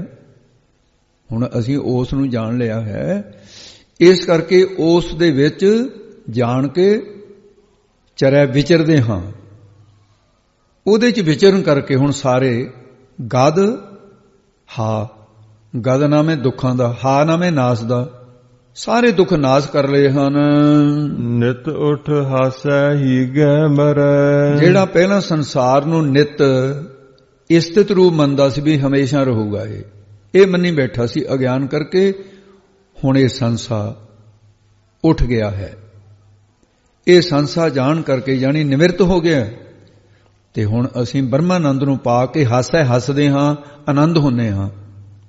ਤੇ ਸਾਡਾ ਹਿੰਗ ਹੈ ਜਿਹੜਾ ਹੰਕਾਰ ਸੀ ਉਹ ਮਰ ਗਿਆ, ਹੰਕਾਰ ਖਤਮ ਹੋ ਗਿਆ ਹੈ। ਮਾਤਾ ਭੈਸਾ ਮੋਹਾ ਜਾਏ। ਸਾਡਾ ਚਿੱਤ ਪਰਮੇਸ਼ਰ ਦੇ ਹੁਣ ਇਹਦੇ ਵਿੱਚ ਫੇਰ ਵਿਆਕਰਨ ਅਨੁਸਾਰ ਅਰਥ ਜਿਹੜੇ ਨੇ ਉਹ ਅਲੱਗ-ਅਲੱਗ ਕਰਕੇ ਹੋਣਗੇ। ਪਦੈਸ਼ ਦਾ ਪਦਾਰਥਕਤ ਵਿਗਹਿ ਵਾਕੇ ਯੋਜਨਾ ਅਖੇ ਪਿਓ ਅਤ ਸੰਬੰਧ ਹਨ ਖਟ ਵਿਖਿਆਨ ਸਿਮਰਤੰ। ਇਹ ਖਟ ਅੰਗਾਂ ਚੋਂ ਅੰਗ ਹੈ ਇੱਕ, ਤੇ ਅਖ ਉਹਨੂੰ ਪਦ ਨੂੰ ਅਲੱਗ-ਅਲੱਗ ਕਰਕੇ ਅਰਥ ਕਰਨਾ। ਭੈ ਤੇ ਸਾ, ਭੈਸਾ ਸੀ ਨਾ ਸ਼ਬਦ। ਸਾਡਾ ਚਿੱਤ ਹੁਣ ਭੈ ਦੇ ਤੇ ਕਹਿੰਦੇ ਸਾ ਸਹਿਤ ਹੋ ਗਿਆ, ਪਰਮਾਤਮਾ ਦੇ ਭੈ ਦੇ ਸਹਿਤ ਹੋ ਗਿਆ। ਹੁਣ ਰੱਬ ਪਰਮਾਤਮਾ ਦੇ ਡਰ 'ਚ ਰਹਿੰਦੇ ਹਾਂ ਅਸੀਂ। ਤੇ ਇਸ ਕਰਕੇ ਜਿਹੜਾ ਮਾਤਾ ਮਸਤ ਹੋ ਰਿਹਾ ਸੀ ਜਿਹੜਾ ਹੰਕਾਰ 'ਚ ਮਸਤ ਹੈ, ਕਹਿੰਦੇ ਹੁਣ ਨਾਮ ਦੇ ਵਿੱਚ ਮਸਤ ਹੋ ਰਿਹਾ ਹੈ। ਇਸ ਕਰਕੇ ਅਸੀਂ ਮਸਤ ਹੋ ਗਏ ਨਾਮ ਨੂੰ ਪ੍ਰਾਪਤ ਕਰਕੇ। ਤੇ ਫਿਰ ਅੱਗੇ ਅਮੂਹਾ ਸ਼ਬਦ ਹੈ, ਨਿਰਮੋਹ, ਮੋਹਾਂ ਤੋਂ ਮੋਹ ਲੈਣਾ ਹੈ। ਆ ਨਖੇਦੀ ਵਿੱਚ ਲੱਗਿਆ, ਜਣੀ ਮੋਹ ਤੋਂ ਰਹਿਤ ਅਵਸਥਾ ਵਿੱਚ ਜਾਏ ਜਾ ਰਿਹਾ ਹੈ। ਅਸੀਂ ਹੁਣ ਮੋਹ ਦੀ ਅਵਸਥਾ ਤੋਂ ਜਣੀ ਨਿਰਰਹਿਤ ਹੋ ਗਏ ਹਾਂ। ਇਸ ਅਵਸਥਾ 'ਚ ਜਾ ਰਿਹਾ ਸਾਡਾ ਮਨ ਕਿ ਜਿਹੜੇ ਅਸਥੂਲ ਅਭਿਮਾਨ ਹੈ ਦੇਹ ਵੱਲੋਂ, ਇਹਦੇ ਵਿੱਚ ਜਿਹੜਾ ਅੱਗੇ ਕੁੱਦਾ ਸੀ, ਕੁੱਦ ਚਰੈ ਰਸਾਤਲ ਪਾਏ, ਜਿਹੜਾ ਅਸਥੂਲ ਦੇਹ ਅਭਿਮਾਨ ਵੱਲੋਂ ਵੀ ਜਿਹੜਾ ਪਹਿਲਾਂ ਉਧਰ ਕੁੱਦਦਾ ਸੀ, ਹੁਣ ਕੁੱਦ ਉਛਲ ਕੇ, ਭਾਵ ਸੂਖਮ ਵਾਸਨਾ ਵੱਲੋਂ ਵੀ ਕੁੱਦ ਉਛਲ ਕੇ ਤੁਰਿਆ ਪਦ ਵਿੱਚ ਚੜ੍ਹ ਗਿਆ ਹੁਣ। ਇਸ ਕਰਕੇ ਫਿਰ ਰਸਾਤਲ, ਰਸਾ ਰੂਪ ਜੋ ਬ੍ਰਹਮ ਦੇ ਤਾਈਂ ਹਿਰਦੇ ਦੇ ਤਲ ਅਸਥਾਨ ਵਿੱਚ ਪਾਏ ਪ੍ਰਾਪਤ ਕਰ ਲਿਆ ਹੈ। ਰਸਾਂ ਧਰਤੀ ਆਦਿਕ ਦੇ ਜਿੰਨੇ ਵੀ ਪਦਾਰਥ ਹਨ, ਸ਼ਬਦ ਸਪਰਸ ਰੂਪ ਰਸਗੰਧ, ਇਹ ਵਿਸ਼ੇ ਨੇ, ਇਹਨਾਂ ਨੂੰ ਸਮਦਮ ਸਾਧਨਾ ਰੂਪ ਤਲ ਤਲੀਆਂ ਦੇ ਤਲੇ ਪਾਏ ਪਾ ਦਿੱਤਾ, ਮਲ ਦਿੱਤਾ ਪੈਰਾਂ ਹੇਠ। ਕਹੋ ਕਬੀਰ ਪ੍ਰਗਟ ਭਈ ਖੇਡ। ਕਬੀਰ ਸਾਹਿਬ ਜੀ ਕਥਨ ਕਰਦੇ ਨੇ, ਇਸ ਪ੍ਰਕਾਰ ਬ੍ਰਹਮ ਵਿਦਿਆ ਕਰਕੇ ਇਹ ਜਿਹੜਾ ਸੰਸਾਰ ਪਹਿਲਾਂ ਸਾਨੂੰ ਸੱਚ ਪ੍ਰਤੀਤ ਹੁੰਦਾ ਸੀ, ਹੁਣ ਮਿਥਿਆ ਨਿਸ਼ਚੈ ਪ੍ਰਤੀਤ ਹੋਣ ਲੱਗ ਪਿਆ ਹੈ। ਲੈ ਕੋ ਚੂਗੈ ਨਿਤ ਭੇਡ। ਇਹ ਖੇਡ ਪ੍ਰਗਟ ਹੋ ਗਈ ਹੈ। ਤੇ ਪਹਿਲਾਂ ਜੋ ਬੁੱਧੀ ਪਦਾਰਥਾਂ ਨੂੰ ਚੁੰਗਦੀ ਸੀ, ਤੇ ਹੁਣ ਨਿਤਿਆ ਸਰੂਪ ਦੇ ਨਾਲ ਭੇਟ, ਇੱਥੇ ਭੇਟ ਦਾ ਅਰਥ ਲੈਣਾ, ਭੇਟ ਤੋਂ ਭੇਟ ਭਾਵ ਮਿਲ ਕਰਕੇ ਸਤਸੰਗਤ ਦੁਆਰਾ ਬ੍ਰਹਮਾਨੰਦ ਨੂੰ ਲੈ ਉਤੋਂ ਲੇਲਾ ਬਣਾਇਆ ਸੀ ਨਾ, ਭੇਟ ਦੇ ਜੰਮ ਦਾ ਜਿਹੜਾ ਲੇਲਾ ਹੁੰਦਾ ਹੈ, ਲੈ ਕੇ ਚੋਂ ਪੁਨः ਕਹਿ ਤ੍ਰਿਪਤ ਹੋ ਗਈ ਹੈ। ਕਿਉਂਕਿ ਇਹ ਕੁਛ ਅਕਰਨ ਟੈਂਕਾ ਹੋਵੇ, ਠੱਠਾ ਹੋਵੇ, ਡੱਡਾ ਹੋਵੇ, ਢੱਡਾ ਹੋਵੇ, ਰਾਰਾ ਹੋਵੇ, ਲੱਲਾ ਹੋਵੇ, ਇਹ ਸਵਰਨੀ ਅੱਖਰ ਬੰਨਿਆ ਸਾਧ ਸੰਗਤ ਜੀ ਇੱਕ ਦੂਜੇ ਦਾ ਅਰਥ ਵਿੱਚ ਸਥਾਨ ਲੈ ਲੈਂਦੇ ਹਨ।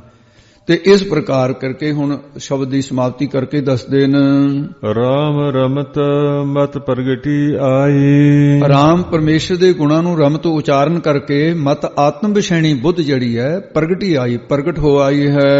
ਕਹੋ ਕਬੀਰ ਗੁਰ ਸੂਝੀ ਪਾਈ। ਤੇ ਭਗਤ ਕਬੀਰ ਸਾਹਿਬ ਜੀ ਕਥਨ ਕਰਦੇ, ਇਸ ਤਰ੍ਹਾਂ ਸਾਨੂੰ ਗੁਰਾਂ ਨੇ ਸਰੂਪ ਦੀ ਸੋਝੀ ਸਮਝ ਪਾ ਦਿੱਤੀ ਹੈ। ਹੁਣ ਜਿਹੜਾ ਚੌਥਾ ਅਰਥ ਹੈ, ਅਰਥ ਤਾਂ ਇਹ ਨਹੀਂ ਸਾਧ ਸੰਗਤ ਜੀ, ਪਰ ਅਨਮੇ ਰੀਤ ਹੈ ਉਹਦੇ ਵਿੱਚ, ਅਰਥ ਇਹੀ ਹੋਣਗੇ, ਪਰ ਅਨਮੇ ਰੀਤ ਵਿੱਚ ਐਸਾ ਹੈ। ਤੇ ਉਹਦੇ ਵਿੱਚ ਅੱਖਰ ਜਿਹੜੇ ਤੁਕਾਂ ਅੱਗੇ ਪਿੱਛੇ ਕਰਕੇ, ਅੱਖਰ ਅੱਗੇ ਪਿੱਛੇ ਕਰਕੇ ਅਰਥ ਹੁੰਦਾ ਹੈ।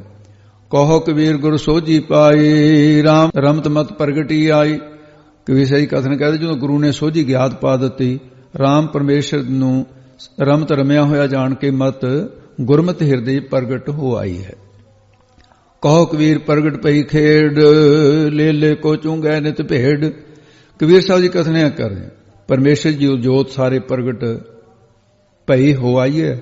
ਐਸੀ ਖੇਡ ਸੰਗਤ ਦੇ ਨਾਲ ਭੇਟ ਭਾਵ ਮਿਲ ਕਰਕੇ ਨਿਤਾ ਪ੍ਰਤੀ ਬ੍ਰਹਮਾਨੰਦ ਕੋ ਦੇ ਤਾਈ ਲੈ ਕੇ ਤੇ ਚੋ ਪੁਨः ਕਹਿ ਕਈ ਤ੍ਰਿਪਤ ਹੋ ਗਏ, ਰੱਜ ਗਏ ਹਾਂ। ਮਾਤਾ ਮਹਿਸਾ ਬੂਹਾ ਜਾਏ, ਕੁਦ ਚਰੈ ਰਸਾਤਲ ਪਾਏ।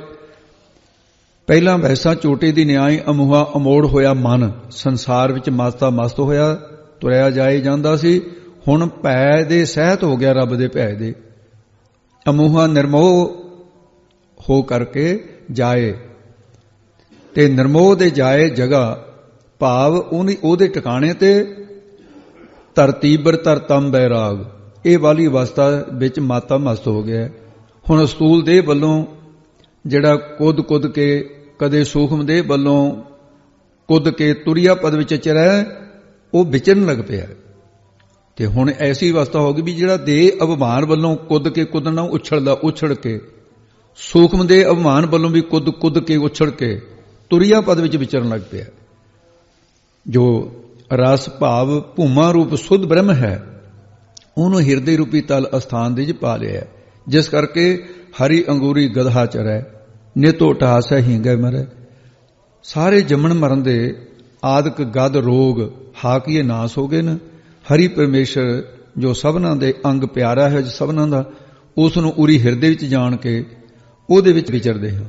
ਸੰਸਾਰ ਦੀ ਨਿਤਾ ਪ੍ਰਤੀ ਸੰਸਾਰ ਵੱਲੋਂ ਉੱਠ ਗਈ ਹੈ ਸਾਡੀ ਜਿਹੜੀ ਉਹ ਬੁੱਧ ਸੀ ਨਾ, ਸੰਸਾਰ ਦੀ ਨਿਤਤਾਈ ਜਿਹੜੀ ਦਿਖ ਰਹੀ ਸੀ ਵੀ ਹਮੇਸ਼ਾ ਰਹੂ, ਉਹ ਉੱਠ ਗਈ ਹੈ। ਬ੍ਰਹਮਾਨੰਦ ਨੂੰ ਲੈ ਕੇ ਪ੍ਰਸੰਨ ਹੁੰਦੇ ਹਾਂ। ਅਤੇ ਹਿੰਗੈ ਹੰਕਾਰ ਮਰ ਚੁੱਕਾ ਹੈ। ਦਦ ਕੇ ਭੋਲੇ ਪਰੋਲੇ ਨੀਰ, ਕਿਉਂਕਿ ਅੰਨਵੇਂ ਆ ਨਾ ਇਹ, ਨੀਰ ਪਾਣੀ ਰੂਪ ਸਕਾਮ ਕਰਮਾਂ ਨੂੰ ਭੁਲਾ ਦਿੱਤਾ। ਦਦ ਦਹੀਂ ਰੂਪ, ਤੇ ਇਹ ਜਿਵੇਂ ਕਿ ਐਸੋ ਅਚਰਜ ਦੇਖੋ ਕਬੀਰ, ਇਹ ਨਾ ਪੰਕਤੀ, ਨੀਰ ਪਾਣੀ ਨੂੰ ਸਕਾਮ ਕਰਮਾਂ ਨੂੰ ਭੁਲਾ ਕੇ ਦਦ ਦਹੀਂ ਰੂਪ ਜਿਹੜੇ ਨਿਸ਼ਕਾਮ ਕਰਮ ਹੈ ਉਹਨਾਂ ਨੂੰ ਰਿੜ ਕੇ ਬ੍ਰਹਮਾਨੰਦ ਰੂਪੀ ਮੱਖਣ ਕੱਢਿਆ। ਅਸਥਾਈ ਦੇ ਕੇ ਕਿਹਾ ਕਬੀਰ ਜੀ ਕਥਨ ਕਰਦੇ ਨੇ, ਐਸੋ ਇਹੋ ਜਿਹੇ ਅਚਰਜ ਰੂਪ ਭਾਈ ਅਸੀਂ ਵੀ ਦੇਖਿਆ। ਕਹਿੰਦੇ ਕਬੀਰ ਸਾਹਿਬ ਅਸੀਂ ਤਾਂ ਦੁਨਿਆਵੀ ਗੱਲਾਂ ਕੀਤੀਆਂ ਸੀ, ਤੁਸੀਂ ਤਾਂ ਬ੍ਰਹਮ ਗਿਆਨ ਦੇ ਭੰਡਾਰੇ ਹੀ ਭਰ ਕੇ ਰੱਖ ਦਿੱਤੇ। ਕਹਿੰਦੇ ਭਾਈ ਫਿਰ ਇੱਥੇ ਆਪਾਂ ਗੱਲਾਂ ਕਰਨ, ਸੰਸਾਰੀ ਗੱਲਾਂ ਕਰਨ ਲਈ ਨਹੀਂ ਇਕੱਠੇ ਹੁੰਦੇ। ਉਹਨੂੰ ਇਹ ਦ੍ਰਿਸ਼ਟਾਂਤ ਬਣਾ ਕੇ ਕਬੀਰ ਸਾਹਿਬ ਨੇ ਇਹ ਬ੍ਰਹਮ ਗਿਆਨ ਬਖਸ਼ਿਆ ਸੀ। ਹੁਣ ਅੱਗੇ ਦੱਸਦੇ ਹਨ ਜੀ, ਗੌੜੀ ਕਬੀਰ ਜੀ ਪੰਜ ਪਦੇ।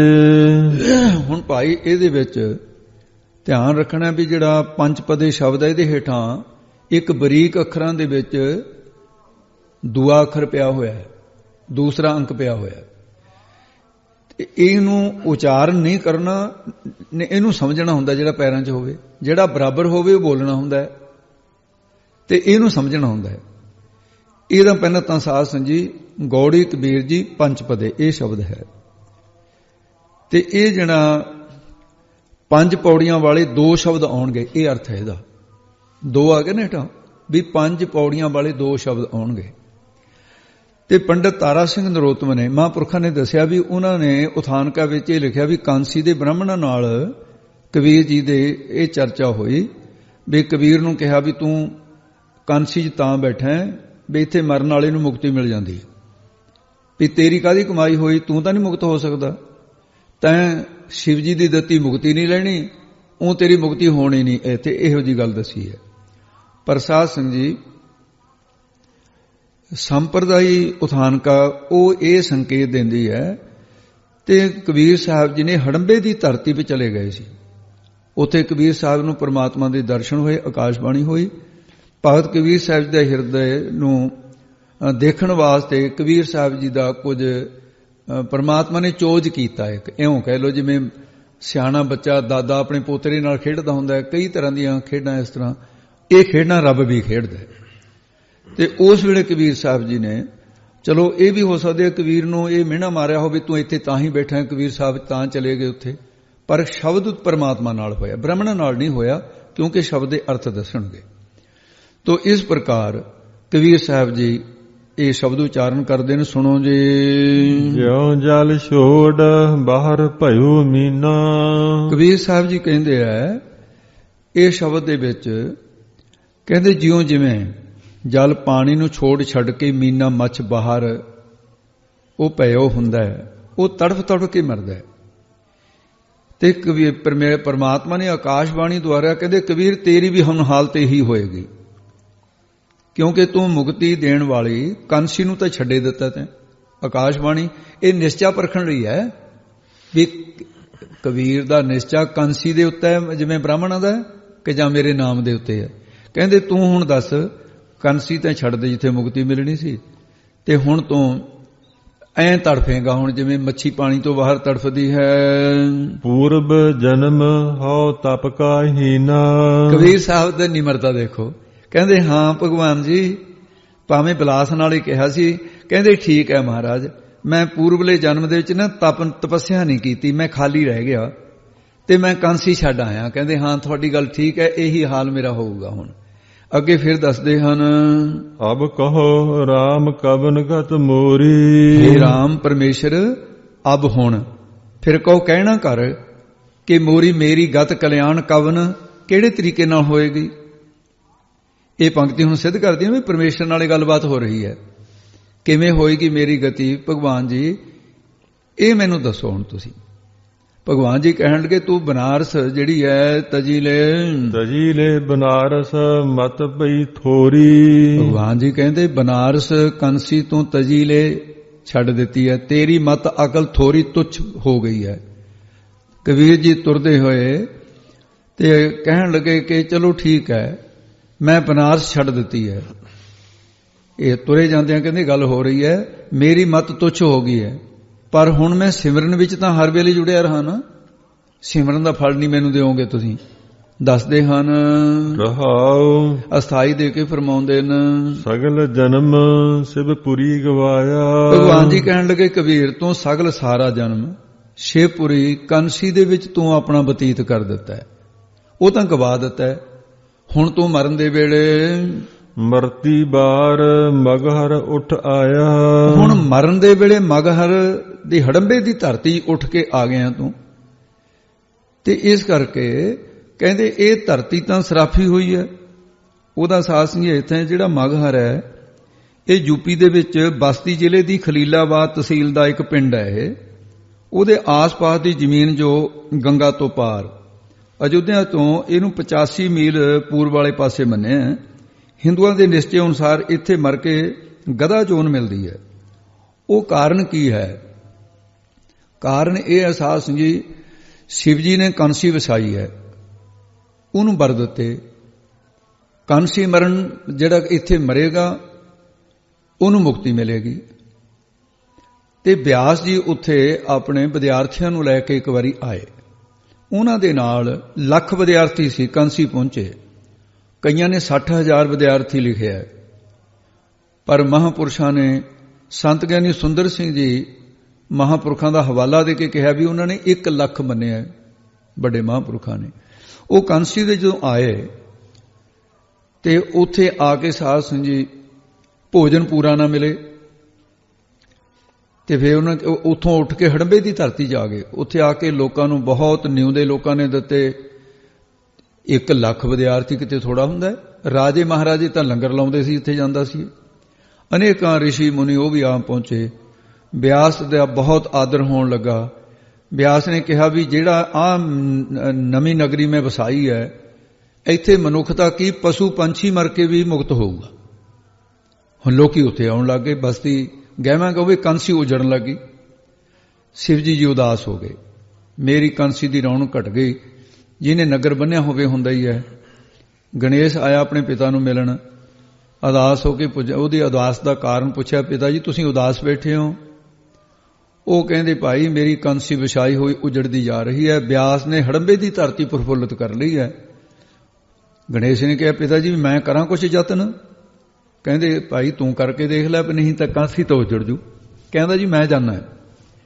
ਬਿਆਸ ਜੀ ਦੇ ਕੋਲ ਆ ਕੇ ਵਿਦਿਆਰਥੀ ਬਣ ਕੇ ਗਣੇਸ਼ ਜੀ ਜਿਹੜਾ ਉਹ ਵਿਦਿਆਰਥੀ ਬਣ ਕੇ ਪੜ੍ਹਨ ਲੱਗਿਆ। ਬਹੁਤ ਸੋਹਣਾ ਪੜ੍ਹਦਾ। ਬਿਆਸ ਜੀ ਬੜੇ ਖੁਸ਼ ਹੋ ਗਏ। ਉਹ ਜਿੰਨੀ ਸੰਥਿਆ ਦੇਵੇ ਉਨੀ ਪਗਾ ਲਵੇ। ਇੰਨਾ ਖੁਸ਼ ਕਹਿੰਦੇ ਤੂੰ ਤਾਂ ਸਾਰੇ ਵਿਦਿਆਰਥੀਆਂ ਤੋਂ ਅੱਗੇ ਨਿਕਲ ਗਿਆ। ਇੱਕ ਦਿਨ ਕਹਿੰਦੇ ਗਣੇਸ਼ ਮੰਗ ਲੈ ਵੀ ਜਿਹੜਾ ਕੁਝ ਮੰਗਣਾ ਹੈ। ਉਹ ਕਹਿੰਦਾ ਗੁਰਦੇਵ ਮੈਂ ਕੀ ਮੰਗਣਾ, ਮੈਨੂੰ ਤਾਂ ਕੋਈ ਲੋੜ ਹੀ ਨਹੀਂ ਹੈ। ਪਰ ਜੇ ਤੁਸੀਂ ਹੁਣ ਮੈਨੂੰ ਦੇਣ ਵਾਸਤੇ ਵੀ ਤੁਹਾਡੀ ਰਸਨਾ ਤੇ ਕੋਈ ਵਰ ਆ ਹੀ ਗਿਆ ਨਾ, ਇਹ ਕੋਈ ਮੌਕਾ ਹੁੰਦਾ ਵਰ ਦੇਣ ਦਾ ਤੇ ਸ਼ਰਾਪ ਦੇਣ ਦਾ। ਵੀ ਮੈਂ ਮੌਕਾ ਚੁੱਕਣਾ ਵੀ ਨਹੀਂ ਚਾਹੁੰਦਾ, ਪਰ ਮੈਂ ਤਾਂ ਸਿਰਫ ਇੱਕ ਗੱਲ ਪੁੱਛਣੀ ਆ ਤੁਹਾਨੂੰ। ਕਹਿੰਦੇ ਪੁੱਛੇ।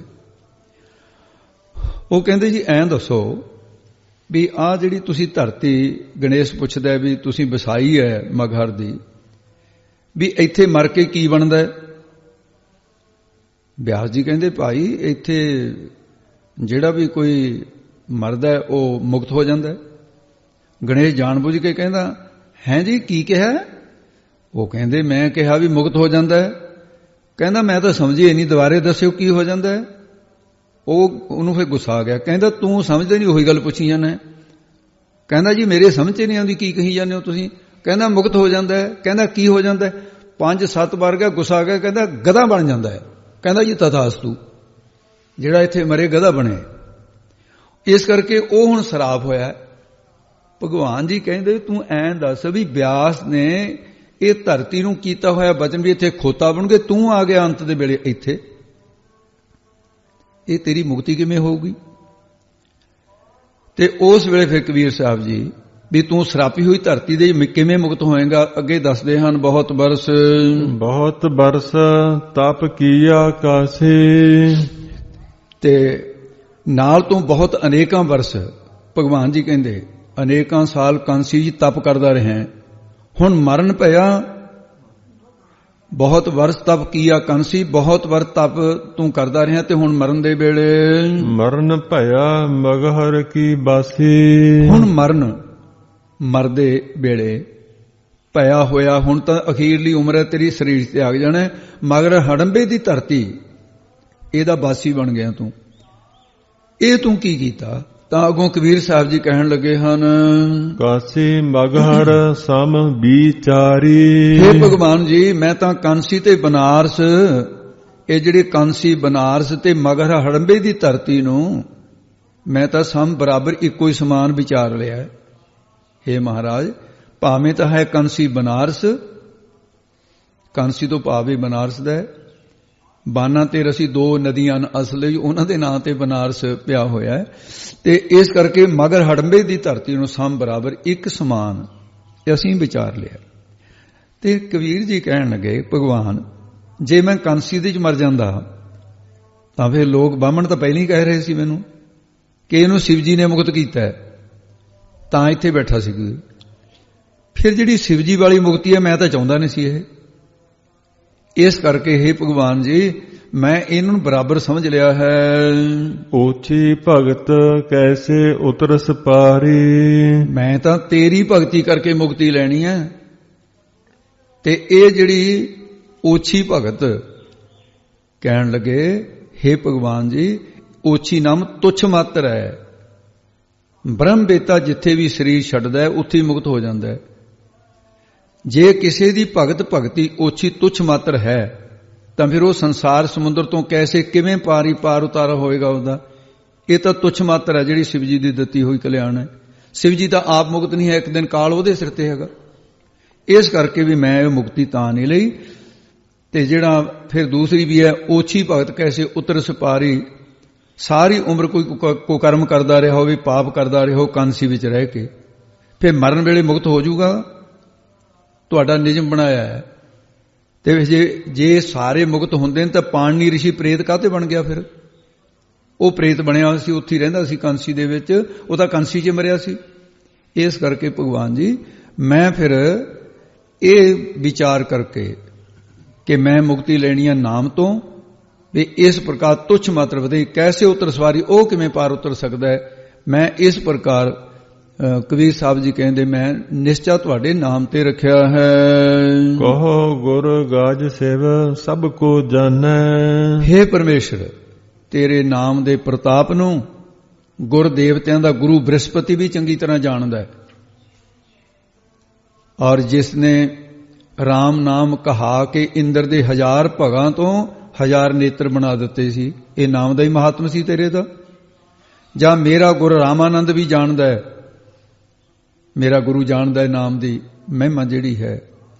ਤੇ ਇਸ ਕਰਕੇ ਗੱਜ ਗਣੇਸ਼ ਵੀ ਜਾਣਦਾ ਹੈ, ਅਤੇ ਸ਼ਿਵ ਜੀ ਆਦਿਕ ਸਭ ਸਾਰੇ ਹੀ ਜਾਣਦੇ ਨੇ, ਸਭ ਕੋ ਜਾਣੇ। ਇਸ ਕਰਕੇ ਗੱਜ ਗਣੇਸ਼ ਵੀ, ਸ਼ਿਵ ਜੀ ਵੀ ਸਾਰੇ ਜਾਣਦੇ ਨੇ।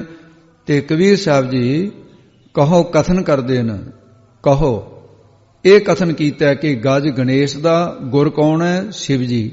ਤੇ ਹੋਰ ਵੀ ਸਭ ਕੋਈ ਨਾਮ ਦੀ ਮਹਿਮ ਨੂੰ ਜਾਣਦੇ ਹਨ। ਉਹ ਇਉਂ ਸੀ, ਇੱਕ ਵਾਰੀ ਨਾ ਗਣੇਸ਼ ਆਪਣੇ ਪਿਤਾ ਨੂੰ ਉਹਨੇ ਕਿਹਾ, ਸ਼ਿਵ ਜੀ ਨੂੰ, ਤੇ ਸਾਰੇ ਇਕੱਠੇ ਹੋਏ ਕਿ ਗਣਾਂ ਦੇ ਵਿੱਚ ਕਿਸੇ ਇੱਕ ਨੂੰ ਮੁਖੀ ਬਣਾਓ। ਸ਼ਿਵ ਜੀ ਨੇ ਕਿਹਾ ਵੀ ਜਿਹੜਾ ਪਰਖਣਾ 'ਚ ਪਾਸ ਹੋਊਗਾ ਉਹ ਤੁਹਾਡੇ 'ਚ ਮੁਖੀ ਹੋਊਗਾ। ਟੋਨਾ ਸੋਹਣਾ ਨੰਦੀ ਭਰੰਗੀ ਉਹ ਵੀ ਆ ਗਏ, ਸਾਮਿਕਾਰ ਕੇਤ ਆ ਗਿਆ, ਸਾਰੇ ਸ਼ਿਵ ਜੀ ਦੇ ਬੱਚੇ ਆ ਗਏ, ਗਣੇਸ਼ ਬੈਠਾ ਹੈ। ਕਹਿੰਦਾ ਜਿਹੜਾ ਤਿੰਨਾਂ ਲੋਕਾਂ ਦੀ ਪਰਿਕਰਮਾ ਕਰਕੇ ਪਹਿਲਾਂ ਆ ਜਾਊਗਾ ਉਹਨੂੰ ਮੁਖੀ ਬਣਾਵਾਂਗੇ, ਉਹ ਗਣਾਂ ਦਾ ਮੁਖੀ ਹੋਏਗਾ। ਸ਼ਿਵ ਜੀ ਦੇ ਬਾਕੀ ਪੁੱਤਰ ਆਪੋ ਆਪਣੇ ਵਾਹਨ ਲੈ ਕੇ, ਕਿਸੇ ਨੇ ਰਾਈ ਲੈ ਲਈ, ਕਿਸੇ ਨੇ ਕਣਕ ਦੇ ਦਾਣੇ, ਕਿਸੇ ਨੇ ਕੁਛ, ਤੇ ਇਹਦੇ ਹਿੱਸੇ ਦੇ ਆ ਗਏ ਚੌਲ, ਵੀ ਚੌਲ ਕੇਰਦਾ ਜਾਊਗਾ ਆਪਣੇ। ਉਹ ਸਾਰੇ ਆਪਣੇ ਆਪਣੇ ਵਾਹਨ ਭਜਾ ਕੇ, ਚੰਗੇ ਵਾਹਨ ਸੀ, ਚਲੇ ਗਏ। ਇਹ ਗਣੇਸ਼ ਆਪਣੀ ਮਾਂ ਕੋਲ ਜਾ ਕੇ ਕਹਿੰਦਾ ਪਾਰਵਤੀ ਨੂੰ, ਕਹਿੰਦਾ ਮਾਤਾ ਮੇਰਾ ਤਾਂ ਵਾਹਨ ਵੀ ਚੂਹੇ ਦਾ, ਇਹ ਕਿੰਨਾ ਕੁ ਭੱਜ ਲੂਗਾ। ਉਹਨਾਂ ਦੇ ਵਾਹਨ ਬੜੇ ਤਕੜੇ ਸੀ, ਇਸ ਕਰਕੇ ਮੈਂ ਚਾਹੁੰਦਾ ਸੀ ਮੁਖੀ ਬਣਨਾ। ਇੱਕ ਤਾਂ ਮੇਰੀ ਬਦਸੂਰਤ ਹੈ, ਇਹ ਹੁਣ ਦੇਖ ਲਓ, ਹੁਣ ਤੁਸੀਂ ਵੀ ਮੈਨੂੰ ਬਣਾਇਆ ਤਾਂ ਚੰਗਾ ਭਲਾ ਸੀ, ਤੇ ਮੇਰਾ ਪਿਤਾ ਨੇ ਸਿਰ ਵੱਢ ਦਿੱਤਾ, ਹੁਣ ਹਾਥੀ ਦਾ ਤਾਂ ਸਿਰ ਲੱਗਿਆ, ਪਹਿਲਾਂ ਤਾਂ ਮੈਂ ਊਂ ਹੀ ਦੇਖਣ ਨੂੰ ਚੰਗਾ ਨਹੀਂ ਲੱਗਦਾ। ਤੇ ਜੇ ਕਿਤੇ ਮੈਂ ਮੁਖੀ ਬਣ ਜਾਂਦਾ, ਚਲੋ ਮੇਰੀ ਇੱਜ਼ਤ ਤਾਂ ਹੁੰਦੀ। ਮਾਂ ਨੂੰ ਪੁੱਤ ਪਿਆਰਾ ਹੁੰਦਾ, ਚਾਹੇ ਕੋੜੀ ਵੀ ਹੋਵੇ, ਬਦਸੂਰਤ ਹੋਵੇ। ਕਹਿੰਦੀ ਅੱਛਾ ਪੁੱਤਰ ਐਂ ਕਰ, ਤੇਰੀ ਜਿੱਤ ਮੈਂ ਕਰਾਉਣੀ ਹੈ। ਕਹਿੰਦਾ ਮਾਂ ਦੱਸ। ਕਹਿੰਦੇ ਤੂੰ ਐਂ ਕਰ, ਆ ਲੈ ਮੈਂ ਓੰਕਾਰ ਅੱਖਰ ਲਿਖ ਦਿੱਤਾ, ਓਮ ਅੱਖਰ ਲਿਖਦਾ, ਤੂੰ ਚੌਲ ਕੀਰਦਾ ਹੋਇਆ ਆਪਣੇ ਵਾਹਨ ਦੇ ਦੁਆਲੇ ਪਰਿਕਰਮਾ ਕਰਦੇ, ਬਸ 3 ਲੋਕਾਂ ਦੀ ਪਰਿਕਰਮਾ ਹੋ ਜੀ, ਨਾਮ ਸਾਰੀ ਜਗ੍ਹਾ ਹੀ ਹੈ। ਉਹ ਖੁਸ਼ ਹੋ ਗਿਆ। ਉਹ ਇਹਦੇ ਭਰਾ ਦੇਖਣ, ਜਿੱਥੇ ਵੀ ਜਾਣ ਚੂਹੇ ਦੀਆਂ ਪੈੜਾਂ, ਜਿੱਥੇ ਵੀ ਜਾਣ ਉਹ ਮੂਹਰੇ ਚੌਲ ਖਿੜੇ ਹੋਏ। ਇਸ ਕਰਕੇ ਗਣੇਸ਼ ਦੀ ਪੂਜਾ ਕਰਨ ਵਾਲੇ ਨਾ ਹਲਦੀ ਦੇ ਚੌਲ ਲਾ ਕੇ ਟਿੱਕਾ ਲਾਉਂਦੇ ਆ। ਉਹ ਫਿਰ ਸਾਰਿਆਂ ਤਾਂ ਮੂਹਰੀ, ਇਹ ਫਿਰ ਕਹਿੰਦੇ ਲਓ ਵੀ ਸ਼ਿਵ ਜੀ ਨੇ ਸਮਾਧੀ ਖੋਲੀ। ਕਹਿੰਦੇ ਉਹ ਤੂੰ ਪਰਿਕਰਮਾ ਕਰਿਆ? ਕਹਿੰਦਾ ਹਾਂ ਪਿਤਾ ਜੀ ਕਰ ਲਈ। ਕਹਿੰਦੇ ਲੈ ਫਿਰ ਤੂੰ ਹੀ ਮੁਖੀ ਰਿਹਾ। ਉਹ ਕਹਿੰਦੇ ਜੀ ਕਿਵੇਂ ਹੋਇਆ? ਕਹਿੰਦੇ ਜੀ ਨਾਮ ਦੀ ਪਰਿਕਰਮਾ ਕੀਤੀ। ਕਹਿੰਦਾ ਬਹੁਤ ਚੰਗਾ ਕੀਤਾ, ਨਾਮ ਹੀ ਸਾਰਿਆਂ ਤੋਂ ਸਰੋਮਣ ਹੈ। ਇਸ ਕਰਕੇ ਕਹਿੰਦੇ ਜਿਹੜਾ ਸ਼ਿਵ ਉਹ ਵੀ ਜਾਣਦਾ ਹੈ, ਗਜ ਨਾਮ ਹਾਥੀ ਦਾ, ਹਾਥੀ ਦੇ ਮੂੰਹ ਵਾਲਾ ਗਣੇਸ਼ ਵੀ ਇਹ ਮਹਿਮਾ ਨੂੰ ਜਾਣਦਾ ਹੈ। ਸ਼ਿਵ ਕਿਵੇਂ ਜਾਣਦਾ ਹੈ? ਨਾਮ ਮਹਾਤਮ ਸ਼ੰਕਰ ਜਾਣਤ, ਘੋਰ ਹਲਾਹਲ ਲੀਨ ਪਚਾਈ। ਇਸ ਕਰਕੇ ਸ਼ਿਵ ਜੀ ਨੇ ਸਾਧ ਸੰਗਤ ਜੀ ਉਹ ਜ਼ਹਿਰ ਪੀ ਕੇ ਪਚਾ ਲਈ ਸੀ। ਇਹ ਮਹਾਤਮ ਨਾਮ ਦਾ ਉਹ ਵੀ ਜਾਣਦਾ ਹੈ। ਇਹ ਇਉਂ ਕਰਕੇ ਸਾਰੀ ਮਹਾਤਮ ਨੂੰ ਜਾਣਦੇ ਨੇ। ਨਹੀਂ ਤਾਂ ਜ਼ਹਿਰ ਸਮੁੰਦਰ ਚੋਂ ਨਿਕਲੀ ਸਾੜ ਰਹੀ ਸੀ ਸਾਰਿਆਂ ਨੂੰ।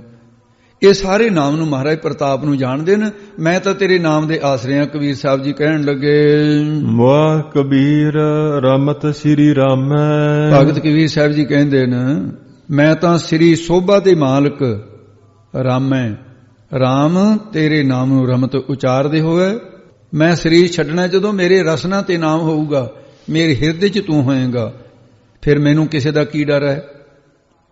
ਇਸ ਕਰਕੇ ਮੈਂ ਤਾਂ ਜ਼ਰੂਰ ਹੀ ਮੁਕਤ ਹੋਵਾਂਗਾ।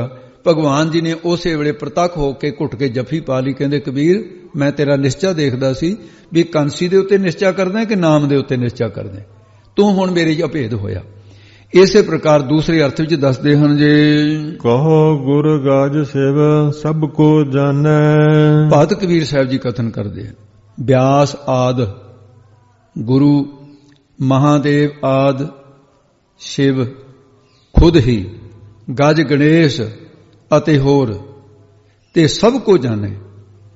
ਉਹ ਕਿਸੇ ਨੇ ਨੇੜੇ, ਕਿਸੇ ਨੇ ਥੋੜੇ ਚਿਰ ਨੂੰ ਜਾਣ ਲੈਣਾ, ਕਿਸੇ ਨੇ ਥੋੜੇ ਬਹੁਤੇ ਚਿਰ ਨੂੰ, ਤੇ ਸਭ ਕੋ ਕਿਸੇ ਨੇ ਥੋੜੇ ਚਿਰ ਨੂੰ ਜਾਣ ਲੈਣਾ। ਕੀ ਦੱਸਦੇ ਹਨ? ਵਾਹ ਕਬੀਰ ਰਮਤ ਸ੍ਰੀ ਰਾਮੈ। ਉਹ ਕਹਿੰਦੇ ਥੋੜੇ ਚਿਰ ਨੂੰ ਇਹਨਾਂ ਦੇਵਤਿਆਂ ਨੇ ਵੀ ਜਾਣ ਲੈਣਾ, ਸ਼ਿਵ ਜੀ ਵੀ ਜਾਣ ਲੂਗਾ ਕਿ ਕਬੀਰ ਨੇ ਨਿਸ਼ਚਾ ਨਾਮ ਤੇ ਰੱਖਿਆ, ਮੁਕਤੀ ਉੱਥੋਂ ਲਈ ਹੈ, ਮੇਰੀ ਦਿੱਤੀ ਮੁਕਤੀ ਨਹੀਂ ਲਈ। ਕਬੀਰ ਸ੍ਰੀ ਰਾਮ ਸਿਮਰਦਾ ਹੋਇਆ ਮੁਆ, ਮਿਰਤ ਨੂੰ ਪ੍ਰਾਪਤ ਹੋਇਆ, ਭਾਵ ਕਿ ਪੂਰਨ ਭਗਤੀ ਵਿੱਚ ਮਰਿਆ। ਇਸ ਕਰਕੇ ਉਹ ਹੁਣ ਮਗਹਰ ਵਿੱਚ ਮਰ ਕੇ ਵੀ ਜੰਮਣ ਮਰਨ ਤੋਂ ਰਹਿਤ ਹੋ ਗਿਆ। ਹਰ ਕਾ ਸੰਤ ਮਰਿਆ ਹਡੰਬੇ ਤਾਂ ਸਗਲੀ ਸੈਂਤਰਾਈ ਲਿਖਿਆ ਨਹੀਂ। ਤੇ ਮਨੋ ਕਠੋਰ ਮਰੇ ਬਨਾਰਸ, ਨਰਕ ਨਾ ਮੰਚਿਆ ਜਾਈ। ਉਹ ਨਰਕ ਤੋਂ ਬਚ ਨਹੀਂ ਸਕਦਾ। ਹਰ ਕਾ ਭਗਤ ਮਰੇ, ਹਰ ਕਾ ਸੰਤ, ਤੇ ਜੇ ਉਹ ਮਰਿਆ ਹਡੰਬੇ ਸਗਲੀ ਸੈਂਤਰਾਈ ਤਰ ਜਾਂਦਾ ਹੈ। ਕਬੀਰ ਸਾਹਿਬ ਜੀ ਕਹਿੰਦੇ ਨਾ, ਇਹਦੇ ਮੁਆ ਕਬੀਰ ਬੋਲੇ ਇੱਕ ਵਾਰੀ, ਮੁਆ ਕਬੀਰ, ਮੁਆ ਕਬੀਰ ਰਮਤ ਸ੍ਰੀ ਰਾਮੈ। ਹੁਣ ਇਹਦੇ ਵਿੱਚ ਕਹਿੰਦੇ ਨਾ, ਇਹਦੇ ਵਿੱਚ ਸਾਸ ਜੀ ਇੱਕ ਸੰਮਤ ਲਿਖਿਆ ਕਬੀਰ ਦੇ ਸਰੀਰ ਤਿਆਗਣ ਦਾ। ਗੁਰ ਦੇ ਵਿੱਚੋਂ ਲੈਣਾ ਏਕਾ, ਗਜ ਗਣੇਸ਼ ਤੋਂ ਲੈਣਾ 4 ਅੰਕ, ਸ਼ਿਵ ਤੋਂ ਲੈਣਾ 11 ਅੰਕ। ਇਹ ਲੈ ਕੇ ਬਣ ਗਿਆ 1141 ਹਿਜਰੀ ਸੰਮਤ ਹੈ। ਇਹ ਲਿਖ ਦਿੱਤਾ ਵੀ ਇਸ ਨੂੰ ਕਬੀਰ ਸਾਹਿਬ ਨੇ ਪਹਿਲਾਂ ਹੀ ਦੱਸਤਾ ਵੀ ਮੈਂ ਮੁਆ ਮਰਾਂਗਾ, ਸਰੀਰ ਤਿਆਗਾਂਗਾ। ਉਸ ਲਈ ਭਗਤ ਜੀ ਨੇ ਸ੍ਰੀ ਰਾਮ ਜੀ ਦਾ ਨਾਮ ਰਮਤ ਉਚਾਰਦੇ ਹੋਏ ਸ਼ਾਂਤ ਹੋਏ, ਭਾਵ ਸਰੀਰ ਦਾ ਤਿਆਗਣ ਕੀਤਾ। ਇਹ ਭਗਤਮਾਲਾ ਵਿੱਚ ਭਗਤ ਕਬੀਰ ਸਾਹਿਬ ਜੀ ਦੇ ਸੱਚਖੰਡ ਗਮਨ ਦੀ ਜਿਹੜੀ ਤਾਰੀਖ ਆਉਂਦੀ ਹੈ। ਕਬੀਰ ਸਾਹਿਬ ਜੀ ਕਥਨ ਕਰਦੇ ਨੇ ਕਿ ਸਾਰਿਆਂ ਦਾ ਗੁਰਚੇਤਨ ਸਰੂਪ ਗਾ ਗਿਆਨ ਨੂੰ ਜਾ ਪੈਦਾ ਕਰਨ ਸਰੂਪ, ਸ਼ਿਵ ਕਲਿਆਣ ਸਰੂਪ ਗੁਰੂ ਹੈ। ਉਸ ਨੂੰ ਸਭ ਕੋ ਕੋਈ ਜਾਣੇ ਜਾਣਦਾ। ਮੈਂ ਉਹਨਾਂ ਗੁਰਾਂ ਦੇ ਉਪਦੇਸ਼ ਦੁਆਰਾ ਸ੍ਰੀ ਰਾਮ ਦੇ ਨਾਮ ਨੂੰ ਉਚਾਰਦੇ ਹੋਏ ਤੇ ਫਿਰ ਇਹ ਸਰੀਰ ਛੱਡਣਾ ਹੈ। ਰਾਮ ਦੇ ਨਾਮ ਨੂੰ ਉਚਾਰਦੇ ਹੋਏ ਮੈਂ ਜੀਵਤ ਭਾਅ ਤੋਂ ਮਰਿਆ ਹਾਂ। ਇਹ ਕਬੀਰ ਸਾਹਿਬ ਨੇ ਆਪਣਾ ਜਿਹੜਾ ਅੰਤ ਵੇਲੇ ਦੀ ਸਾਸ ਸੀ ਸੰਮਤ ਵੀ ਦੱਸ ਦਿੱਤਾ ਵੀ ਇਹਦੇ 'ਚ ਮੈਂ ਇਸ ਤਰ੍ਹਾਂ ਕਰਕੇ ਸਰੀਰ ਛੱਡਣਾ ਹੈ। ਇਹ ਸ਼ਬਦ ਦੇ ਐਸੇ ਭਾਵ ਸਨ ਜੀ। ਅੱਗੇ ਦੱਸਦੇ ਨੇ ਗੌੜੀ ਕਬੀਰ ਜੀ। ਗੌੜੀ ਰਾਗ ਦੇ ਕਬੀਰ ਸਾਹਿਬ ਜੀ ਦਾ ਸ਼ਬਦ ਹੈ, ਵਿਰਾਗ ਜਨਕ ਉਪਦੇਸ਼ ਹੈ ਜੀ ਇਹਦੇ ਵਿੱਚ। ਚੋਆ ਚੰਦਨ ਮਰਦਨ ਅੰਗਾ। ਇਹ ਭਾਈ ਜਿਹੜਾ ਚੰਦਨ ਨੂੰ ਚੁਆ ਕੇ ਆਪਣੇ ਅਤਰ ਸੁਗੰਧੀਆਂ ਆਦਿ ਸਰੀਰ ਨੂੰ ਅੰਗਾਂ ਨੂੰ ਲਾ ਕੇ ਮਰਦਨ ਮਲਦੇ ਹਨ ਕਿ ਸੁਗੰਧੀਆਂ ਆਉਂਦੀਆਂ ਰਹਿਣ। ਸੋ ਤਨ ਜਲੈ ਕਾਠ ਕੈ ਸੰਗਾ। ਇਹ ਕਹਿੰਦੇ ਪੁਰਸ਼ਾ ਅਗਿਆਨੀਆਂ, ਤੈਨੂੰ ਇਹ ਨਹੀਂ ਪਤਾ ਉਹ ਤਨ ਸਰੀਰ ਤਾਂ ਅੰਤ ਵੇਲੇ ਕਾਠ ਲੱਕੜਾਂ ਦੇ ਨਾਲ ਸੜ ਕੇ ਸੁਆਹ ਹੋ ਜਾਣਾ। ਲੱਕੜਾਂ ਵੀ ਸੁਆਹ ਹੋ ਜਾਣੀਆਂ, ਤੇਰਾ ਸਰੀਰ ਵੀ ਉਹਨਾਂ ਦੇ ਨਾਲ ਹੀ ਸੁਆਹ ਹੋ ਜਾਏਗਾ। ਇਸ ਤਨ ਧਨ ਕੀ ਕਵਨ ਵਡਾਈ। ਤੇ ਇਹ ਤਨ ਸਰੀਰ ਤੇ ਧਨ ਦੌਲਤ ਦੀ ਕੀ ਕਵਨ, ਕਿਹੜੀ ਵਡਿਆਈ ਕੀ ਹੈ ਇਸ ਦੇ, ਸੋਭਾ ਕੀ ਹੈ ਇਸ ਦੇ। ਧਰਨ ਪਰੈ ਉਰਵਾਰ ਨਾ ਜਾਈ। ਜਦੋਂ ਸਰੀਰ ਹੀ ਧਰਨ ਧਰਤੀ ਦੇ ਉੱਤੇ ਡਿੱਗ ਪਰੈ ਪੈ ਗਿਆ, ਭਾਵ ਡਿੱਗ ਪਿਆ ਹੈ, ਤੇ ਫਿਰ ਧਨ ਵੀ ਧਰਤੀ ਦੇ ਵਿੱਚ ਹੀ ਦਬਿਆ। ਉਹ ਪੁਰਾਣੇ ਸਮੇਂ 'ਚ ਬੈਂਕ ਨਹੀਂ ਸੀ ਹੁੰਦੇ, ਧਰਤੀ 'ਚ ਦਬਦੇ, ਉੱਥੇ ਹੀ ਰਹਿ ਜਾਏਗਾ। ਇਸ ਕਰਕੇ ਧਰਨ ਪਰੈ ਦੁਬਾਰੇ ਬੋਲੋ ਜੀ। ਧਰਨ ਪਰੈ ਉਰਵਾਰ ਨਾ ਜਾਈ। ਤਾਂ ਫਿਰ ਇਹ ਜਿਹੜਾ ਜਦੋਂ ਧਰਤੀ ਤੇ ਡਿੱਗ ਪਿਆ, ਧਰਤੀ ਦੇ ਵਿੱਚ ਹੀ ਪਿਆ ਧਨ ਰਹਿ ਜਾਏਗਾ। ਤੇ ਉਰਵਾਰ ਭਾਵ ਪਰਲੋਕ 'ਚ ਸਾਥ ਨਹੀਂ ਜਾਣਾ। ਉਰਵਾਰ ਉਰਲੇ ਪਾਸੇ, ਭਾਵ ਜਿੱਥੇ ਇੱਥੇ ਰਹਿ ਰਹੇ ਹਾਂ ਧਨ ਇੱਥੇ ਹੀ ਰਹਿ ਜਾਏਗਾ, ਅੱਗੇ ਪਰਲੋਕ ਵਿੱਚ ਨਹੀਂ ਜਾਏਗਾ। ਰਹਾਉ ਅਸਾਈ ਦੇ ਕੇ ਫਰਮਾਉਂਦੇ ਆ, ਰਾਤ ਜੀ ਸੂਵਹਿ ਦਿਨ ਕਰਹਿ ਕਾਮ। ਜਿਹੜੇ ਪੁਰਸ਼ ਰਾਤ ਨੂੰ ਤਾਂ ਸੌ ਜਾਂਦੇ ਐ, ਘਰਾੜੇ ਮਾਰਦੇ ਨੇ ਸਾਰੀ ਰਾਤ, ਤੜਕੇ ਵੀ ਨਹੀਂ ਉੱਠਦੇ ਅੰਮ੍ਰਿਤ ਵੇਲੇ। ਜਦੋਂ ਦਿਨ ਚੜ ਜਾਂਦਾ ਹੈ, ਦਿਨ ਕਰਹਿ ਕਾਮ, ਫਿਰ ਕੋਈ ਨੌਕਰੀ, ਕੋਈ ਵਣਜ, ਕੋਈ ਧੰਦਿਆਂ ਦੇ ਵਿੱਚ ਲੱਗ ਜਾਂਦੇ ਨੇ, ਧੰਦਿਆਂ ਨੂੰ ਕਰਨ ਲੱਗ ਜਾਂਦੇ ਹਨ। ਇੱਕ ਖਿਨ ਲੇਹ ਨਾ ਹਰ ਕੋ ਨਾਮ। ਉਹ ਰਾਤ ਵੀ ਗਵਾ ਲਈ, ਦਿਨ ਵੀ ਗਵਾ ਲਿਆ। ਅੱਖ ਦੇ ਝੌਂਕਣ ਜਿੰਨੇ ਸਮੇਂ, ਥੋੜਾ ਸਮਾਂ ਵੀ ਹਰ ਹਰੀ ਪਰਮੇਸ਼ਰ ਦੇ ਜਿਹੜਾ ਨਾਮ ਹੈ ਉਹਨੂੰ ਨਹੀਂ ਲੈਂਦੇ, ਨਹੀਂ ਉਚਾਰਨ ਨਹੀਂ ਕਰਦੇ ਹਨ। ਇਸ ਕਰਕੇ ਮਹਾਰਾਜ ਨੇ ਹੋਰ ਜਗ੍ਹਾ ਵੀ ਐਸਾ ਫਰਮਾਨ ਕੀਤਾ ਹੈ, ਤੇ ਰਾਤ ਨੂੰ ਸੌਂ ਜਾਂਦੇ, ਰਹਿਣ ਗਵਾਈ ਸੋਏ ਕਹਿ ਦਿਵਸ ਗਵਾਇਆ ਖਾਏ। ਹੀਰੇ ਜੈਸਾ ਜਨਮ ਹੈ ਕੌਡੀ ਬਦਲੇ ਜਾਏ। ਇਉਂ ਜਾ ਰਿਹਾ ਹੈ। ਹਾਥ ਤਡੋਰ ਮੁਖ ਖਾਇਓ ਤੰਬੂਰ। ਇਹ ਭਾਈ ਜਿਹੜਾ ਪਾਠ ਹੈ ਤਡੋਰ ਕਰਨਾ ਹੈ, ਪਰ ਦੂਸਰੇ ਅਰਥ ਦੇ ਵਿੱਚ ਤਾ ਤੇ ਡੋਰ ਅਲੱਗ-ਅਲੱਗ ਵੀ ਹੋਏਗਾ, ਪਰ ਮੁੱਖ ਪਾਠ ਇਹੀ ਰੱਖਣਾ ਹੈ। ਇਹ ਦੋ ਪਾਠ ਨੇ। ਮੰਗਣ ਵਾਸਤੇ ਹੱਥਾਂ ਨੂੰ ਤਡੋਰ ਤੜਦੇ ਨੇ, ਹੱਥਾਂ ਨੂੰ ਫਲਾਉਣ ਦੇ ਫਿਰਦੇ ਐ। ਮੁੱਖ ਮੂੰਹ ਵਿੱਚ ਤਬੋਰ ਪਾਨਾ ਆਦ ਨੂੰ ਖਾਂਦੇ ਐ, ਬੀੜੇ ਖਾ ਰਹੇ ਪਾਨਾਂ ਦੇ। ਤੇ ਹਰ ਵੇਲੇ ਮੰਗਣ ਵਾਸਤੇ ਹੱਥ ਅੱਡੀ ਰੱਖਦੇ ਐ, ਹੱਥ ਤਡੋਰ ਹਰ ਵਕਤ ਮੰਗਦੇ ਰਹਿੰਦੇ ਐ, ਇੱਥੋਂ ਮਿਲ ਜਾ ਕੁਛ, ਇੱਥੋਂ ਮਿਲ ਜਾ। ਮੂੰਹ ਦੇ ਵਿੱਚ ਪਾਨਾਂ ਦੇ ਬੀੜੇ ਖਾਂਦੇ ਹਨ। ਮਰਤੀ ਬਾਰ ਕਸ ਬਾਧਿਓ ਚੋਰ।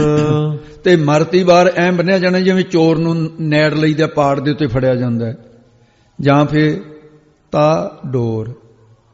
ਤੇ ਹੱਥਾਂ ਦੇ ਵਿੱਚ ਕੀ ਕਰਦਾ, ਬਾਜਾਂ ਦੀਆਂ ਸਿਕਰਿਆਂ ਦੀਆਂ ਡੋਰੀਆਂ ਫੜੀਆਂ ਹੋਈਆਂ, ਤੇ ਮੂੰਹ ਤੋਂ ਪਾਨ ਖਾਂਦਾ, ਬੀੜੇ ਖਾਂਦਾ। ਜਿਸ ਵੇਲੇ ਮਰਨ ਦਾ ਵਾਰ ਵੇਲਾ ਆਇਆ, ਚੋਰਾਂ ਵਾਂਗੂ ਜਮਾ ਰਾਜਾ ਨੇ ਇਹਨੂੰ ਕਸ, ਜਿਵੇਂ ਚੋਰ ਕੱਸ ਕੇ ਬੰਨਦੇ ਵੀ ਛੁੱਟ ਨਾ ਜਾਵੇ, ਇਉਂ ਫਿਰ ਗਲ ਸੰਗਲ ਕੱਤ ਚਲਾਇਆ, ਬੰਨ ਕੇ ਲੈ ਜਾਣਗੇ ਤੈਨੂੰ। ਗੁਰਮਤ ਰਸ ਰਸ ਹਰ ਗੁਣ ਗਾਵੇ। ਇਹ ਭਾਈ ਜਿਹੜਾ ਗੁਰਮਤ ਗੁਰੂ ਦੀ ਸਿੱਖਿਆ ਨੂੰ ਗ੍ਰਹਿਣ ਕਰਕੇ ਚਿੱਤ ਨੂੰ ਰਸ ਰਸਾ ਰਸਾ ਕੇ ਹਰੀ ਪਰਮਾਤਮਾ ਦੇ ਗੁਣ ਸਿਫਤਾਂ ਦੇ ਤਾਂ ਹੀ ਗਾਉਂਦਾ ਹੈ। ਗਾਉਣਾ ਕਰੋ ਅਖੇ ਰਾਮੈ ਰਾਮ ਰਮਤ ਸੁਖ ਪਾਵੇ। ਜੇ ਤੁਸੀਂ ਇਸ ਤਰ੍ਹਾਂ ਕਰੋਗੇ, ਪਰਮਾਤਮਾ ਦੇ ਗੁਣ ਸਿਫਤਾਂ ਨੂੰ ਗਾਵੋਗੇ, ਗਾਉਣਾ ਕਰੋਗੇ, ਤੇ ਜਿਹੜੇ ਰਾਮੈ ਰਮੇ ਹੋਏ ਰਾਮ ਪਰਮੇਸ਼ਰ ਨੂੰ ਰਮਤ ਉਚਾਰਨ ਕਰਦੇ ਨੇ, ਉਹ ਸੁਖ ਆਨੰਦ ਦੇ ਤਾਂ ਹੀ ਪਾਵੇ, ਪਾਉਣਾ ਕਰਦੇ ਹਨ। ਕਿਰਪਾ ਕਰਕੇ ਨਾਮ ਦੀ ਰੜਾਈ। ਜਿਨ੍ਹਾਂ ਸਤਿਗੁਰਾਂ ਨੇ ਕਿਰਪਾ ਦਇਆ ਦ੍ਰਿਸ਼ਟੀ ਕਰਕੇ ਪਰਮੇਸ਼ਰ ਦੇ ਨਾਮ ਨੂੰ ਸਾਨੂੰ ਪੱਕਾ ਕਰ ਦਿੱਤਾ ਹੈ, ਦ੍ਰਿੜ ਪੱਕਾ ਕਰ ਦਿੱਤਾ ਹੈ। ਦ੍ਰਿੜਾਈ ਦਾ ਅਰਥ ਹੀ ਦ੍ਰਿੜ ਕਰਨਾ, ਪੱਕਾ ਕਰ ਦਿੱਤਾ ਹੈ। ਹਰ ਹਰ ਬਾਸ ਸੁਗੰਧ ਬਸਾਈ। ਉਹ ਗੁਰੂ ਨੇ ਪੱਕਾ ਕਰਵਾ ਦਿੱਤਾ ਹੈ, ਤੇ ਹੁਣ ਉਹਨਾਂ ਨੇ ਹਰੇਕ ਨੂੰ ਪ੍ਰਕਾਸ਼ ਦੀ ਬਾਸਨਾ, ਉਹਨਾਂ ਨੇ ਹਰੇਕ ਪ੍ਰਕਾਸ਼ ਦੀ ਬਾਸਨਾ ਤੇ ਹਰ ਚੁਰਾ ਕੇ ਭਾਵ ਤਿਆਗ ਕੇ ਹਿਰਦੇ ਦੀ ਭਗਤੀ ਦੀ ਸੁਗੰਧ ਖੁਸ਼ਬੂ ਵਸਾ ਦਿੱਤੀ ਹੈ। ਤੇ ਇਸ ਪ੍ਰਕਾਰ ਫਿਰ ਕਹਿਤ ਕਬੀਰ ਅੱਗੇ ਦੱਸਦੇ ਨੇ, ਕਹਿਤ ਕਬੀਰ ਚੇਤਰੇ ਅੰਧਾ। ਭਗਤ ਜੀ ਫਰਮਾਨ ਕਰਦੇ ਰਹੇ, ਹੇ ਅੰਧਾ ਅਗਿਆਨੀ ਜੀਵ, ਤੂੰ ਪਰਮੇਸ਼ਰ ਨੂੰ ਚੇਤੇ ਕਰ। ਸਤ ਰਾਮ ਝੂਠਾ ਸਭ ਧੰਦਾ। ਇੱਕ ਰਾਮ ਪਰਮੇਸ਼ਰੀ ਸਤ ਸੱਚਾ ਹੈ, ਹੋਰ ਦੁਨੀਆ ਤਾਂ ਸਭ ਸਾਰਾ ਧੰਦਾ ਕਾਰ ਵਿਹਾਰ ਝੂਠਾ ਮਿਥਿਆ ਹੀ ਕਰ ਰਹੀ ਹੈ। ਤੇ ਇਹ ਅੱਗੇ ਦੁਬਾਰੇ ਫਿਰ ਦੂਸਰੇ ਅਰਥ ਵਿੱਚ ਜਿਹੜਾ ਅੰਤਰੀ ਭਾਵ ਹੁੰਦਾ ਹੈ ਉਹਨੂੰ ਉਚਾਰਨ ਕਰਦੇ ਨੇ। ਫਿਰ ਬੋਲੋ ਜੀ, ਚੋਆ ਚੰਦਨ ਮਰਦਨ ਅੰਗਾ। ਇਹ ਭਾਈ ਜਿਨ੍ਹਾਂ ਨੇ ਪਰਮੇਸ਼ਰ ਦਾ ਆਨੰਦ ਰੂਪੀ ਚੰਦਨ, ਪਰਮਾਤਮਾ ਦਾ ਜਿਹੜਾ ਆਨੰਦ ਰੂਪੀ ਚੰਦਨ ਚੁਆ ਲਿਆ ਹੈ, ਉਹ ਮਰਦ ਭਾਵ ਸੰਤ ਮਹਾਤਮਾ ਜਨ, ਉਹ ਮਰਦਨ ਤੇ ਉਹਨਾਂ ਨੇ ਕਾਮ ਆਦਿਕ ਜਿਹੜੇ ਨੇ ਤੇ ਉਹਨਾਂ ਨੂੰ ਅੰਗਾਂ ਨੂੰ, ਕਾਮ ਆਦਿਕ ਦੇ ਅੰਗਾਂ ਨੂੰ ਮਲ ਦਿੱਤਾ ਹੈ। ਸੋ ਤਨ ਜਲੈ ਕਾਠ ਕੈ ਸੰਗਾ। ਉਹ ਤਨ ਸਰੀਰ ਮੈਂ ਹਾਂ, ਇਹ ਦੇਹ ਅਭਿਆਸ ਨੂੰ ਜਿਹੜਾ ਇਸ ਤਰ੍ਹਾਂ ਸੀ ਨਾ ਵੀ ਉਹ ਮੈਂ ਹਾਂ ਦੇਹੂੰ ਕਰਦਾ ਸੀ, ਉਹ ਅਭਿਮਾਨ ਨੂੰ ਜਪ ਤਪ ਰੂਪੀ ਕਾਠ ਲੱਕੜਾਂ ਦੇ ਨਾਲ ਸੰਗਾ ਬਰਮ ਅਭਿਆਸ ਰੂਪੀ ਅਗਨੀ ਬਾਲ ਕੇ ਸਾੜੀ ਦਿੱਤਾ ਹੈ। ਇਸ ਤਨ ਧਨ ਕੀ ਕਵਨ ਵਡਾਈ। ਜਿਹੜਾ ਇਸ ਈਸ਼ਵਰ ਦਾ ਤਨ ਸਰੂਪ ਹੈ, ਉਸ ਦੇ ਨਾਮ ਧਨ ਦੀ ਕੀ ਵਡਿਆਈ ਮਹਿਮਾ ਨੂੰ ਕਵਨ ਤੇ ਕਵੀ ਜਨਾਂ ਨੇ ਗਾਉਣਾ ਕੀਤੀ ਹੈ।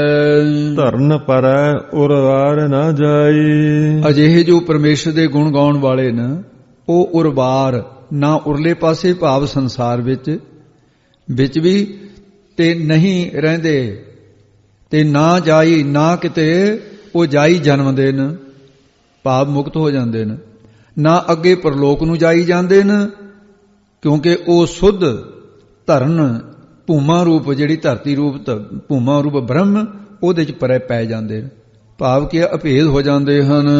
ਰਹਾਉ ਅਸਥਾਈ ਦੇ ਕੇ ਫਰਮਾਉਂਦੇ ਆ ਜੀ, ਰਾਤ ਦੀ ਸੋਵ ਹੈ ਦਿਨ ਕਰਹਿ ਕਾਮ। ਕਹਿੰਦੇ ਜੀ ਉਹ ਸੰਤ ਜਨ ਕੀ ਕਰਮ ਕਰਦੇ ਐ? ਪ੍ਰਸ਼ਨ ਹੈ ਜਿਗਿਆਸੂ ਜਨਾਂ ਦਾ।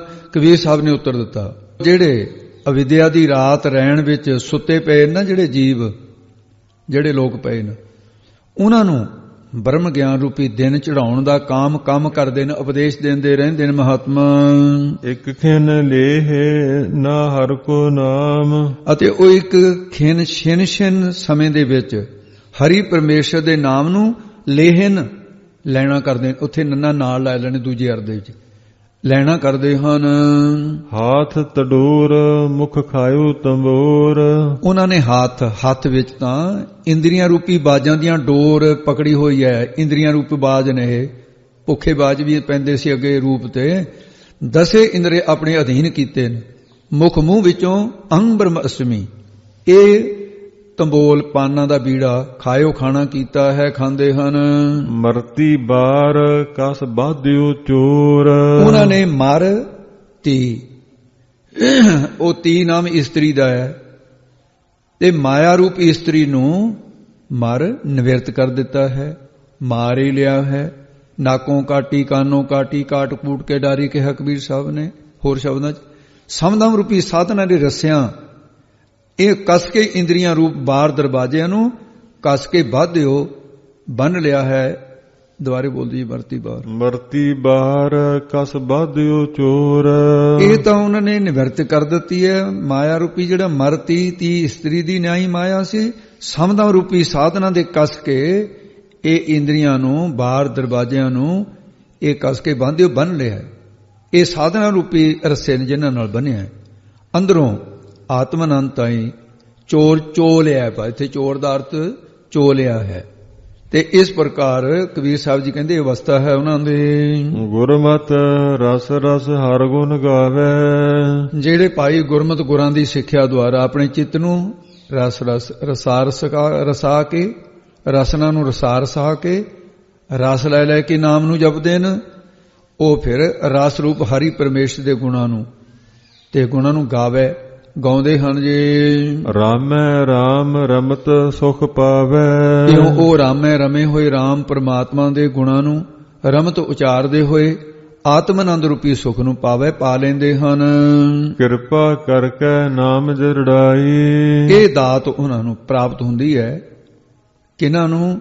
ਕਹਿੰਦੇ ਜਿਨ੍ਹਾਂ ਨੂੰ ਸਤਿਗੁਰਾਂ ਨੇ ਕਿਰਪਾ ਦਇਆ ਦ੍ਰਿਸ਼ਟੀ ਕਰਕੇ ਨਾਮ ਦ੍ਰਿੜਾ ਦਿੱਤਾ ਹੈ, ਪੱਕਾ ਕਰ ਦਿੱਤਾ ਹੈ। ਹਰ ਹਰ ਬਾਸ ਸੁਗੰਧ ਬਸਾਈ। ਉਹਨਾਂ ਨੇ ਹਰੇਕ ਪ੍ਰਕਾਰ ਦੇ ਇੰਦਰੀਆਂ ਦੀ ਬਾਹਰ ਮੁਖ ਬਿਰਤੀ ਰੂਪ ਬਾਸ ਬਾਸ਼ਨਾ ਨੂੰ ਹਰ ਤਿਆਗ ਦਿੱਤਾ ਹੈ ਤੇ ਪਰਮੇਸ਼ਰ ਦੀ ਪ੍ਰੀਤੀ ਰੂਪ ਸੁਗੰਧੀ ਖੁਸ਼ਬੂ ਨੂੰ ਆਪਣੇ ਹਿਰਦੇ 'ਚ ਬਸਾ ਲਿਆ ਹੈ। ਕਹਿਤ ਕਬੀਰ ਚੇਤਰੇ ਅੰਧਾ। ਕਬੀਰ ਸਾਹਿਬ ਜੀ ਕਥਨ ਕਰ ਰਹੇ, ਹੇ ਜੀਵ, ਅੰਧਾ ਅਗਿਆਨਪਣੇ ਵਿੱਚ ਹੀ ਨਾ ਪਿਆ ਰਹਿ, ਪਰਮੇਸ਼ਰ ਨੂੰ ਚੇਤੇ ਕਰ ਲੈ ਤੂੰ। ਸਤ ਰਾਮ ਝੂਠਾ ਸਭ ਧੰਦਾ। ਭਾਈ ਰਾਮ ਪਰਮਾਤਮਾ ਹੀ ਸੱਚ ਹੈ, ਉਹਦਾ ਸਰੂਪ ਹੀ ਸੱਚ ਹੈ। ਬਾਕੀ ਤਾਂ ਸਾਰਾ ਸੰਸਾਰ ਧੰਦਾ ਵਿਹਾਰ ਰੂਪ ਧਾ ਜਾਣ ਵਾਲਾ ਹੈ, ਇਹ ਤਾਂ ਝੂਠਾ ਮਿਥਿਆ ਹੀ ਹੈ। ਗੌੜੀ ਕਬੀਰ ਜੀ ਤੇ ਪਦੇ ਚਾਰ ਤੁਕੇ। ਭਗਤ ਕਬੀਰ ਜੀ ਗੌੜੀ ਰਾਗ ਵਿੱਚ ਜਿਹੜੇ ਚਾਰ ਤੁਕਾਂ ਵਾਲੇ ਦੋ ਸ਼ਬਦ ਦੇ ਅੰਕ ਫੇਰ ਦੋ ਲੱਗਿਆ ਵਾ ਭਾਈ ਹੇਠਾਂ। ਇਹਦਾ ਮਤਲਬ ਹੈ ਜਿੱਥੇ 2 ਅੰਕ ਲੱਗਿਆ ਵੀ 2 ਸ਼ਬਦ 4 ਤੁਕਾਂ ਵਾਲੇ ਉਚਾਰਨ ਕਰਨਗੇ ਤੇ ਪਰ ਇੱਕ 3 ਪਦਿਆਂ ਦੀ ਸ਼ਕਲ ਦਾ 3 ਪੌੜੀਆਂ ਵਾਲਾ ਸ਼ਬਦ ਵੀ ਆਵੇਗਾ ਤਾਂ ਤਿਪਦੇ ਲਿਖਿਆ। ਦੂਜਾ 4 ਤੁਕਾਂ ਵਾਲੇ ਪੌੜੀਆਂ ਵਾਲੇ ਸ਼ਬਦ ਆਊਗਾ। ਇਸ ਕਰਕੇ ਸਾਧ ਸੰਗਤ ਜੀ ਇਹ ਤਾਂ ਕਥਨ ਕੀਤਾ। ਇੱਕ ਦਿਨ ਕਬੀਰ ਸਾਹਿਬ ਜੀ ਆਪਣੇ ਆਸਣ ਤੇ ਬੈਠੇ, ਇਸੇ ਨਗਰ ਦੇ ਵਿੱਚ ਇੱਕ ਬਿਰਧ ਪੁਰਸ਼ ਤੋਂ ਮਰਨ ਲੱਗਿਆ, ਜਮਦੂਤ ਆ ਗਏ ਲੈਣ। ਕਈਆਂ ਦੀ ਜ਼ੁਬਾਨ ਖੁੱਲੀ ਰਹਿ ਜਾਂਦੀ ਹੈ। ਉਹਨੇ ਦੁਹਾਈ ਪਾਤੀ, ਬੱਚਿਓ ਮੈਨੂੰ ਬਚਾ ਲਓ, ਮੈਨੂੰ ਜਮਦੂਤ ਦਿਸਦੇ ਆ, ਸੰਗਲ ਹੱਥਾਂ ਦੇ ਵਿੱਚ ਬਸ ਮੇਰੇ ਸਵਾਸ ਪੂਰੇ ਹੋਏ ਤੇ ਮੈਨੂੰ ਬਹੁਤ ਤਕਲੀਫ ਦੇਣਗੇ, ਮੇਰਾ ਬਚਾਅ ਕਰੋ। ਸਾਰੀ ਜ਼ਿੰਦਗੀ ਨਾਮ ਨਾ ਜਪਿਆ, ਹੁਣ ਤੜਫਦਿਆ ਮੰਜੇ ਤੇ। ਉਹ ਜਿਹੜੇ ਲੋਕ ਸਾਸੀ ਹਮਦਰਦੀ ਬੜੀ ਹੁੰਦੀ ਸੀ ਲੋਕਾਂ 'ਚ, ਉਹਦੇ ਬੱਚਿਆਂ ਨੂੰ ਕਹਿੰਦੇ ਵੀ ਬਚਾਅ ਇੱਕੋ ਗੱਲ ਕਰਕੇ ਹੁੰਦਾ, ਭਗਤ ਜੀ ਨੂੰ ਲੈ ਆਓ। ਉਹ ਕਬੀਰ ਸਾਹਿਬ ਕੋਲ ਆ ਗਏ, ਭਗਤ ਜੀ ਸਾਡੇ ਪਿਤਾ ਨੂੰ ਜਮਦੂਤ ਦਿਖਦੇ ਆ, ਤੁਸੀਂ ਚੱਲੋ। ਕਬੀਰ ਸਾਹਿਬ ਜੀ ਪਰਉਪਕਾਰ ਸਮਝ ਕੇ ਉੱਥੇ ਸਾਧ ਸਿੰਘ ਜੀ ਚਲੇ ਗਏ। ਉਹਨਾਂ ਨੇ ਜਦੋਂ ਉਹਦੇ ਪਿਤਾ ਕੋਲ ਆਏ, ਭਗਤ ਜੀ ਦੇ ਆਉਣ ਕਰਕੇ ਦੂਤ ਉਸੇ ਵੇਲੇ ਸਾਧ ਸਿੰਘ ਜੀ ਉਲਟ ਕੇ ਉਹ ਦੇਵਗਣ ਬਣ ਗਏ। ਕਬੀਰ ਸਾਹਿਬ ਜੀ ਨੇ ਉੱਥੇ ਫਿਰ ਇਹ ਸ਼ਬਦ ਉਚਾਰਨ ਕੀਤਾ ਤੇ ਸਤਿਗੁਰੂ ਮਹਾਰਾਜ ਸਾਹਿਬ ਜੀ ਦੀ ਬੜੀ ਮਹਾਨ ਇਹ ਬਖਸ਼ ਹੈ ਵੀ ਭਗਤਾਂ ਦੇ ਇੰਨੇ ਰਸਦਾਇਕ ਸ਼ਬਦ ਗੁਰੂ ਅਰਜਨ ਦੇਵ ਜੀ ਨੇ ਗੁੰਥਨ ਕੀਤੇ ਆ। ਤੇ ਇਸ ਪ੍ਰਕਾਰ ਫਿਰ ਭਗਤ ਕਬੀਰ ਸਾਹਿਬ ਜੀ ਉਸ ਥਾਂ ਤੇ ਉਹ ਪ੍ਰਾਣੀ ਦੇ ਅੰਤ ਵੇਲੇ ਨੂੰ ਸੰਭਾਲਿਆ ਸੀ।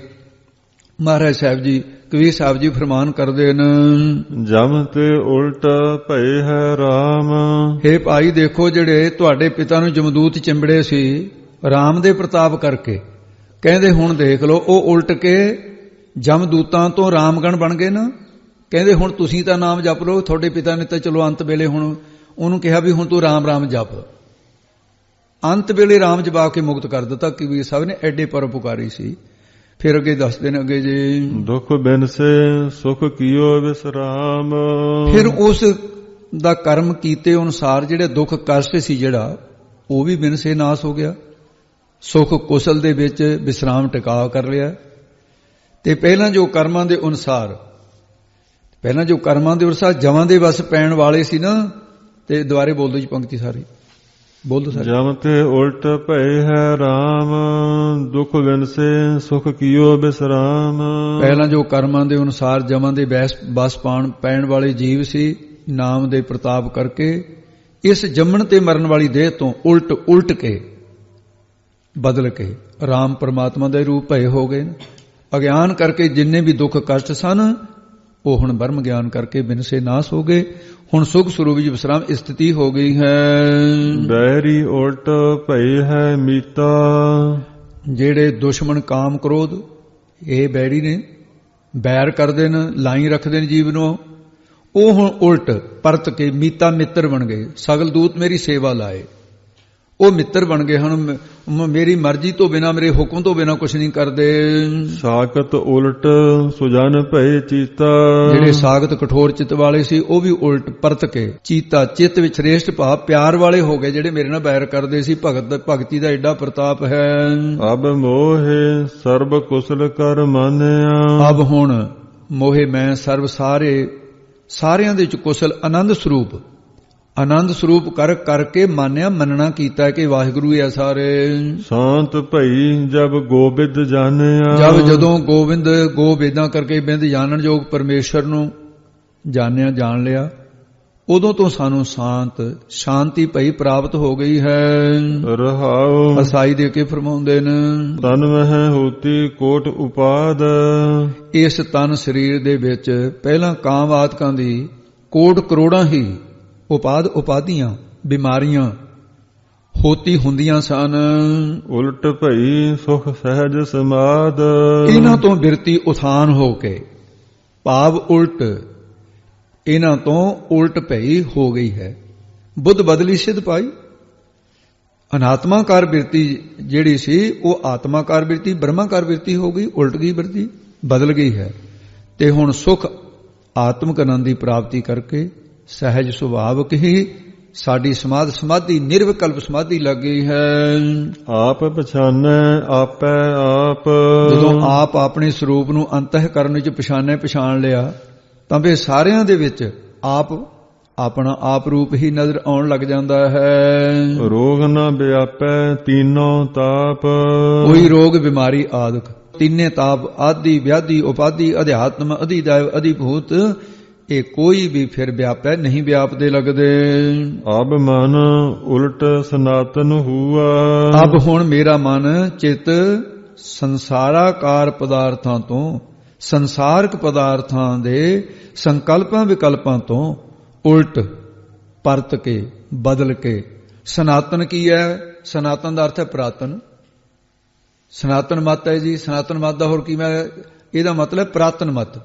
ਸਨਾਤਨ ਪੁਰਾਤਨ ਬ੍ਰਹਮ ਰੂਪ ਹੀ ਹੋ ਗਿਆ ਹਾਂ। ਤਬ ਜਾਣਿਆ ਜਬ ਜੀਵਤ ਮੂਆ, ਪਰ ਤਦੋਂ ਇਸ ਆਨੰਦ ਨੂੰ ਜਾਣਨਾ ਕੀਤਾ ਜਦੋਂ ਜੀਵਤ ਭਾਵ ਤੋਂ ਮੂਆ ਮਰ ਗਿਆ।